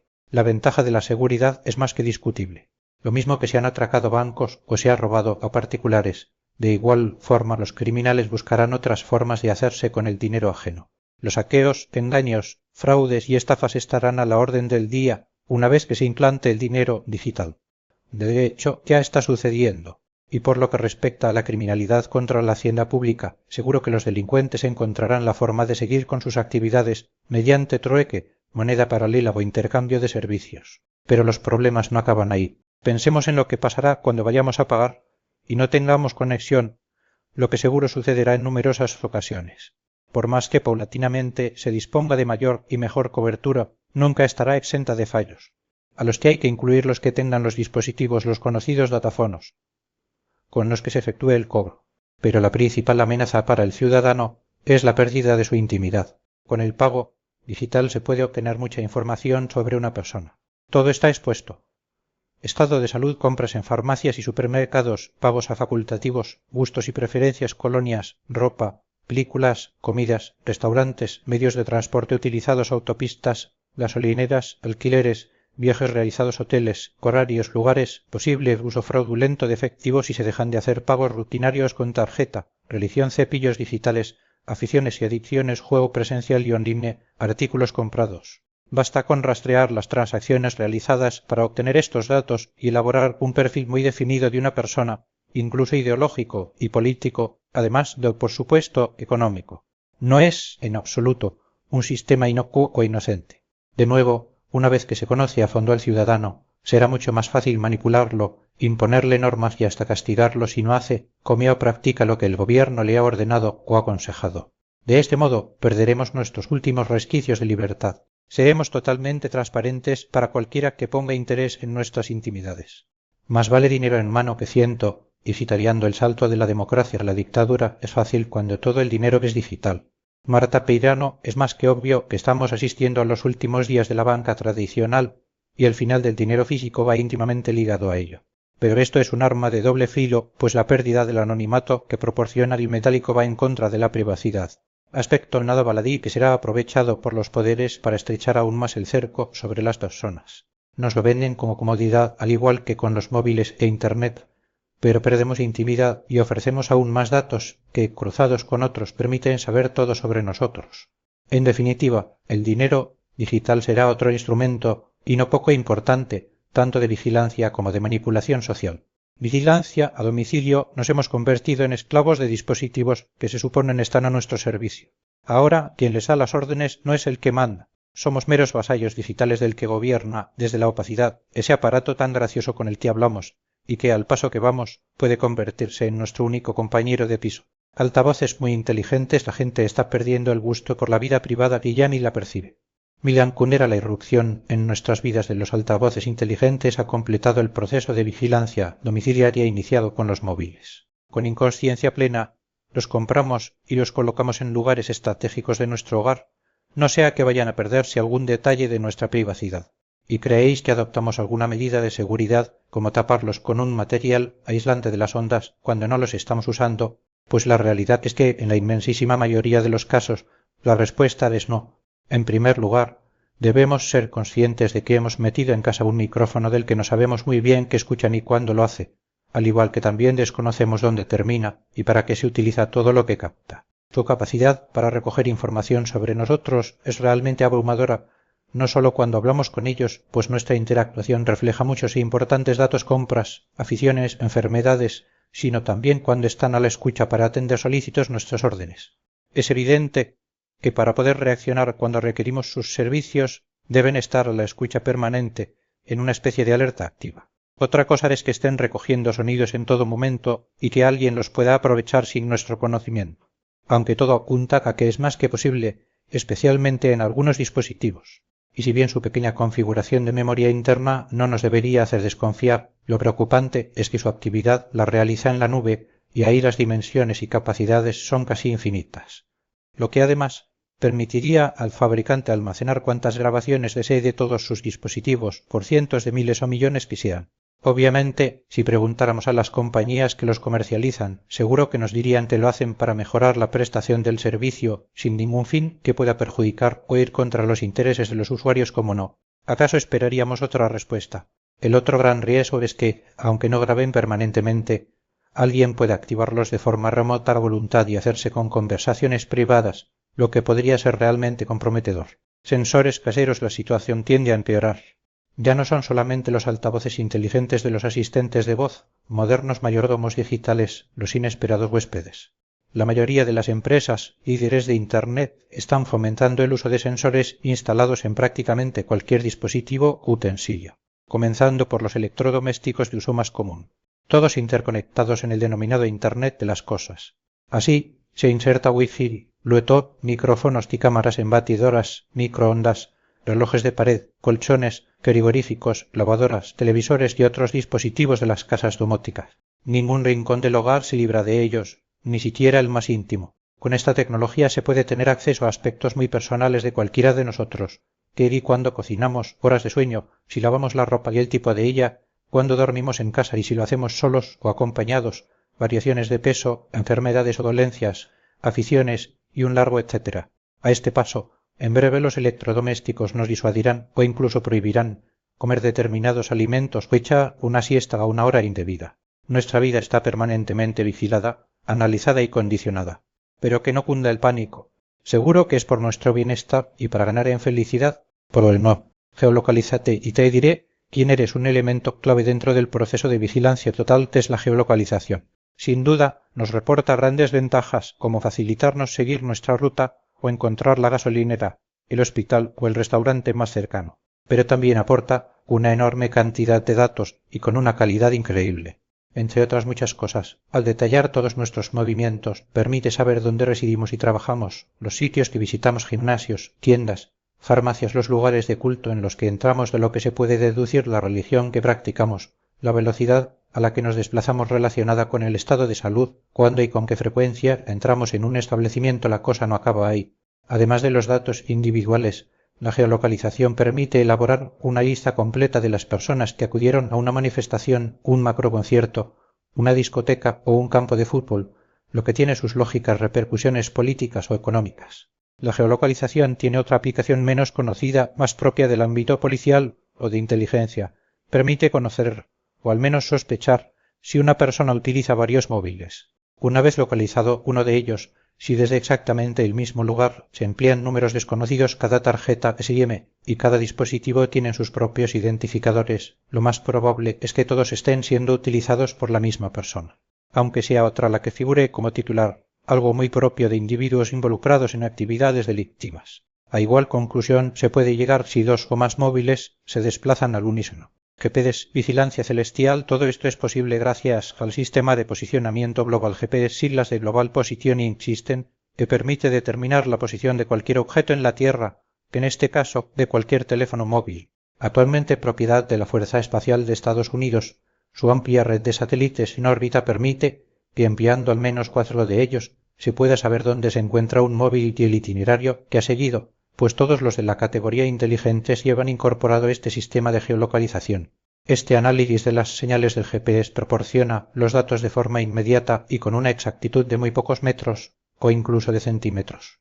La relación entre los satélites en órbita y los dispositivos se establece mediante señales en forma de ondas de radio y se tiene en cuenta el tiempo que éstas tardan en llegar. Así se indica una distancia, la cual, cruzada con la obtenida de otros satélites, permite conocer en qué lugar se encuentra el dispositivo. Pero sin entrar en su privacidad, por decirlo de otra forma, es como si un gigantesco y potente ojo estuviera siguiendo constantemente los desplazamientos de nuestro móvil, pero sin inmiscuirse en su interior ni en lo que hacemos con él. Además de con el GPS, también es posible fijar la localización de un móvil mediante las balizas de Bluetooth, la conexión inalámbrica de dispositivos, los puntos de conexión Wi-Fi y las antenas de telefonía. También es posible situar un dispositivo mediante un proceso de triangulación de las torres de telefonía utilizadas en último lugar. Se dice que gracias A este procedimiento se localizó al muy buscado narcotraficante colombiano Pablo Escobar en 1993. Las compañías telefónicas tienen capacidad para localizar los teléfonos de sus clientes a condición de que estén encendidos. En principio, es una facultad que queda reservada para el operador, pero es obvio que los servicios de inteligencia saben cómo sonsacar esa información cuando lo consideran necesario. ¿Y esto cómo funciona? Supongamos que tenemos un móvil de Apple, un iPhone que además es probable que esté enlazado con el reloj inteligente Apple Watch y quizá con otros dispositivos de nuestra casa domótica. Si es así, los servicios de localización de las aplicaciones instaladas van a seguir nuestro rastro de forma constante. De entrada, porque de no hacerlo, no nos podrían proporcionar los servicios prometidos. Sin ir más lejos, si no nos tuvieran permanentemente localizados, no podrían decirnos con exactitud dónde nos encontramos y cuál es el mejor itinerario para llegar a nuestro destino. Serían incapaces de ofrecernos información personalizada del tráfico ni recomendarnos lugares cercanos. No compartirían nuestra ubicación con otra persona. Tampoco lograrían encender automáticamente las luces de la casa tan pronto como entramos por el portal del edificio. El funcionamiento es simple. Periódicamente, el iPhone, lo mismo que el Apple Watch, envían a la central de Apple información sobre nuestra ubicación procedente del GPS, Bluetooth, Wi-Fi y antenas de telefonía. Con todo ello, se consigue una gran precisión además de un rastro perfecto e indeleble. No quiero que me localicen. Inocente crees que puedes evitar que tu móvil te delate desactivando la función de localización. La respuesta debería ser un rotundo sí. Pero la realidad es que no. Si leemos con detenimiento los largos términos y condiciones de uso de nuestro iPhone, por ejemplo, veremos que la propia Apple nos advierte de que independientemente de si hemos activado los servicios de localización, es posible eufemismo para decir seguro que se haga uso de la ubicación del móvil en caso de que realicemos una llamada de emergencia para así facilitar el socorro. Como es habitual en estos casos, la vigilancia se justifica aduciendo que se hace por nuestro bien, alguien lo dudaba. En definitiva, y al margen de lo que hagamos, una vez que llevamos un móvil con nosotros, estamos localizados sí o sí de forma constante y permanente. Los servicios de inteligencia más punteros utilizan programas de geolocalización muy avanzados que combinan los datos identificadores de los móviles con las IP de los ordenadores, lo que les permite conocer la ubicación exacta de cualquier usuario de estos dispositivos. Por ejemplo, el programa de la NSA conocido como Terasure Mapa del Tesoro, además de proporcionar el mapa de todo Internet en casi tiempo real, emplea los GPS de los móviles para dirigir ataques con drones. Ni qué decir tiene que para conseguirlo, tiene acceso a los datos de cualquier teléfono, de cualquier tipo, de todo el planeta, como ya hemos visto. Las grandes empresas tecnológicas no se quedan atrás. En diciembre de 2019, en una carta enviada a 2 senadores estadounidenses, Facebook admitió que sabe dónde están sus usuarios incluso cuando no le han dado permiso para localizarlos o activado la geolocalización en su teléfono móvil. En definitiva, da igual dónde vayamos o dónde nos queramos esconder. Alguien conocerá nuestro paradero. Solo tiene que proponérselo y contar con los medios adecuados. Siempre que hagamos uso de un dispositivo conectado a Internet, máxime si es un móvil, estamos localizados. Y si no estamos online, en cuanto usamos un teléfono, nos triangulan. Macrovigilancia, Galileo estadounidense, la Web Atlas of Surveillance recoge datos muy interesantes sobre todas las tecnologías de vigilancia empleadas por las fuerzas del orden en Estados Unidos. 38, además de los sistemas de reconocimiento facial, incluye información sobre otros dispositivos como drones, cámaras corporales o lectores automáticos de matrículas. Quizá el método estrella actualmente, y el que todavía le queda mucho camino por recorrer, sea el reconocimiento facial. Además de los sistemas fijos montados en determinados lugares, como puede ser para controlar accesos, los cuerpos policiales también cuentan con otros portátiles que emplean en los controles esporádicos. A finales de julio de 2020, según cifras oficiales, había más de 300 dispositivos de reconocimiento facial en el país. Uno de los sistemas que despierta más curiosidad es la vigilancia predictiva. En el verano de 2020 ya había desplegados 25 de estos sistemas en el conjunto del país, 22 de ellos proporcionados por la empresa Predpol y los otros 3 por Unslab, Tivix, Pacer y ShotSpotter. Los lectores automáticos de matrículas ya son casi un clásico. Llevan tiempo siendo empleados en numerosos lugares públicos, como aparcamientos de supermercados, grandes almacenes, estaciones de tren o aeropuertos. Lo mismo que para controlar el acceso restringido a ciertas partes de las ciudades, sea por motivos medioambientes o por cualquier otro. En el caso de las fuerzas del orden estadounidenses, los instalan en ubicaciones fijas o en coches patrulla. Capturan todas las matrículas que pasan y trasladan los datos a una central, incluidas la hora, la fecha y las coordenadas GPS. De este modo, el sistema alerta sobre vehículos robados o que incumplen cualquier normativa legal. Están cada vez más extendidos y pocos son los cuerpos policiales que carecen de ellos. Lo mismo sucede con las cámaras corporales, las que llevan los agentes sujetas a su uniforme. Su uso es casi generalizado, sobre todo a causa de las últimas denuncias sobre malos tratos a personas arrestadas en la vía pública o actuaciones poco profesionales. De este modo, los policías pueden demostrar fehacientemente y en detalle lo sucedido. Algunas pueden transmitir en directo, lo que permite a los superiores observar la acción y también vincularse a sistemas de reconocimiento facial para la identificación inmediata de sospechosos. También hacen uso de drones para vigilar desde las alturas o lugares de difícil acceso. Los consideran especialmente útiles para monitorizar actos multitudinarios. Una curiosidad es el sistema de detección de disparos, una tecnología necesaria en un país en el que oficialmente fallecen más de 38.000 personas por tiroteos cada año. Consta de una serie de sensores acústicos instalados en farolas o en los laterales de los edificios. Se activan en cuanto detectan ruido de disparos y por triangulación facilitan a la policía el lugar de origen. En algunos cuerpos, para controlar el flujo de información procedente de las diversas cámaras, emplean un software de análisis de imágenes. Además de identificar los movimientos de las personas u objetos como vehículos, detecta patrones y anomalías. Es habitual que se combine con los sistemas de reconocimiento facial y haga uso de la IA y el aprendizaje automático. Además de contar con sus propios medios de videovigilancia, es habitual que los cuerpos policiales estadounidenses pidan la colaboración ciudadana en el sentido de que particulares o empresas les aporten la información recogida por sus cámaras de seguridad. Para este fin, Motorola, por ejemplo, ha desarrollado un programa específico llamado City Protect. Estos medios con los que cuentan los diversos cuerpos estadounidenses son cada vez más frecuentes en otras policías del mundo. Dentro de no mucho, pocas serán las que carezcan de ellos. Los sistemas de videovigilancia se van a implantar de tal forma en todo el planeta que no quedará más remedio que aprender a convivir con ellos. Por más que lo evitemos, alguien siempre nos puede estar viendo y grabando, inmortalizando nuestras posibles malas acciones para siempre. Lo más grave es que cosas que hoy hagamos por estar todavía permitidas sirvan en el futuro para avergonzarnos públicamente. Toda precaución tendrá que ser poca. Vigilancia emocional, al lío chino por si no nos llamaba lo suficiente la atención, la masificación de la videovigilancia en China, guardemos sitio para sorprendernos aún más con lo último. Ni más ni menos que la vigilancia emocional de escolares y trabajadores. En el caso de las escuelas, el sistema está compuesto por una serie de cámaras que captan permanentemente los rostros de los niños. Una vez tratadas las imágenes con algoritmos, permite a los profesores y a la dirección del centro saber el estado anímico aburrido, alegre, triste, sonoliento y del grado de atención atento, distraído, interesado de los alumnos, a los que se premiará o reprenderá dependiendo de los resultados. De acuerdo con una noticia aparecida en el South China Morning Post, el periódico de referencia en Hong Kong, al menos una docena de empresas y fábricas chinas, con apoyo gubernamental, utilizan ya una tecnología para determinar el estado emocional de sus empleados y ver cómo puede afectar al rendimiento general. 39 se consigue detectando y analizando sus ondas cerebrales. Con este fin, a cada trabajador se lo dota de unos sensores, situados bajo los cascos de seguridad o gorras de uniforme, los cuales, a modo de encefalograma, transmiten las ondas cerebrales del operario a un ordenador. Una vez allí, los algoritmos hacen la valoración de los datos e interpretan cualquier anormalidad emocional. Además de estos cascos, otra opción es emplear auriculares de realidad virtual que igualmente supervisan el estado emocional de los empleados mientras desempeñan sus actividades.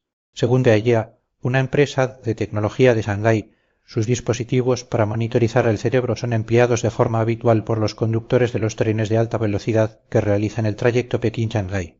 En la compañía Anzhu Zedong Electric, fabricante de sofisticados equipos de telecomunicaciones, sus trabajadores llevan unos sombreros que supervisan sus ondas cerebrales, cuyos datos son empleados por los directivos para ajustar el ritmo de producción y reajustar los puestos de trabajo.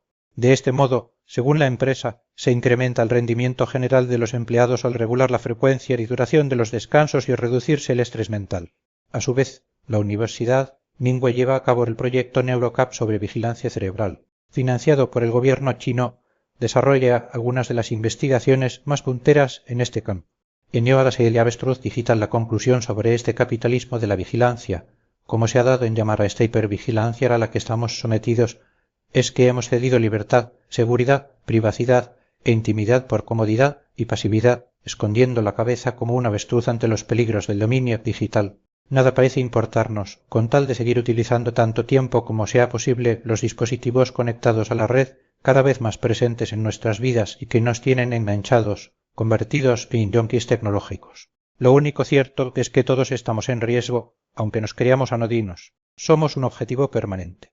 Por nuestros datos personales y por los estadísticos colectivos se pueden extrapolar. Deberíamos grabarnos a fuego que cuando veamos un aparato electrónico que lleva el apellido Smart, esta palabra equivale a espía.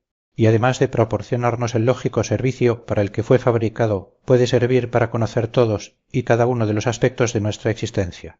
Una vigilancia que servirá, luego, para manipularnos mejor.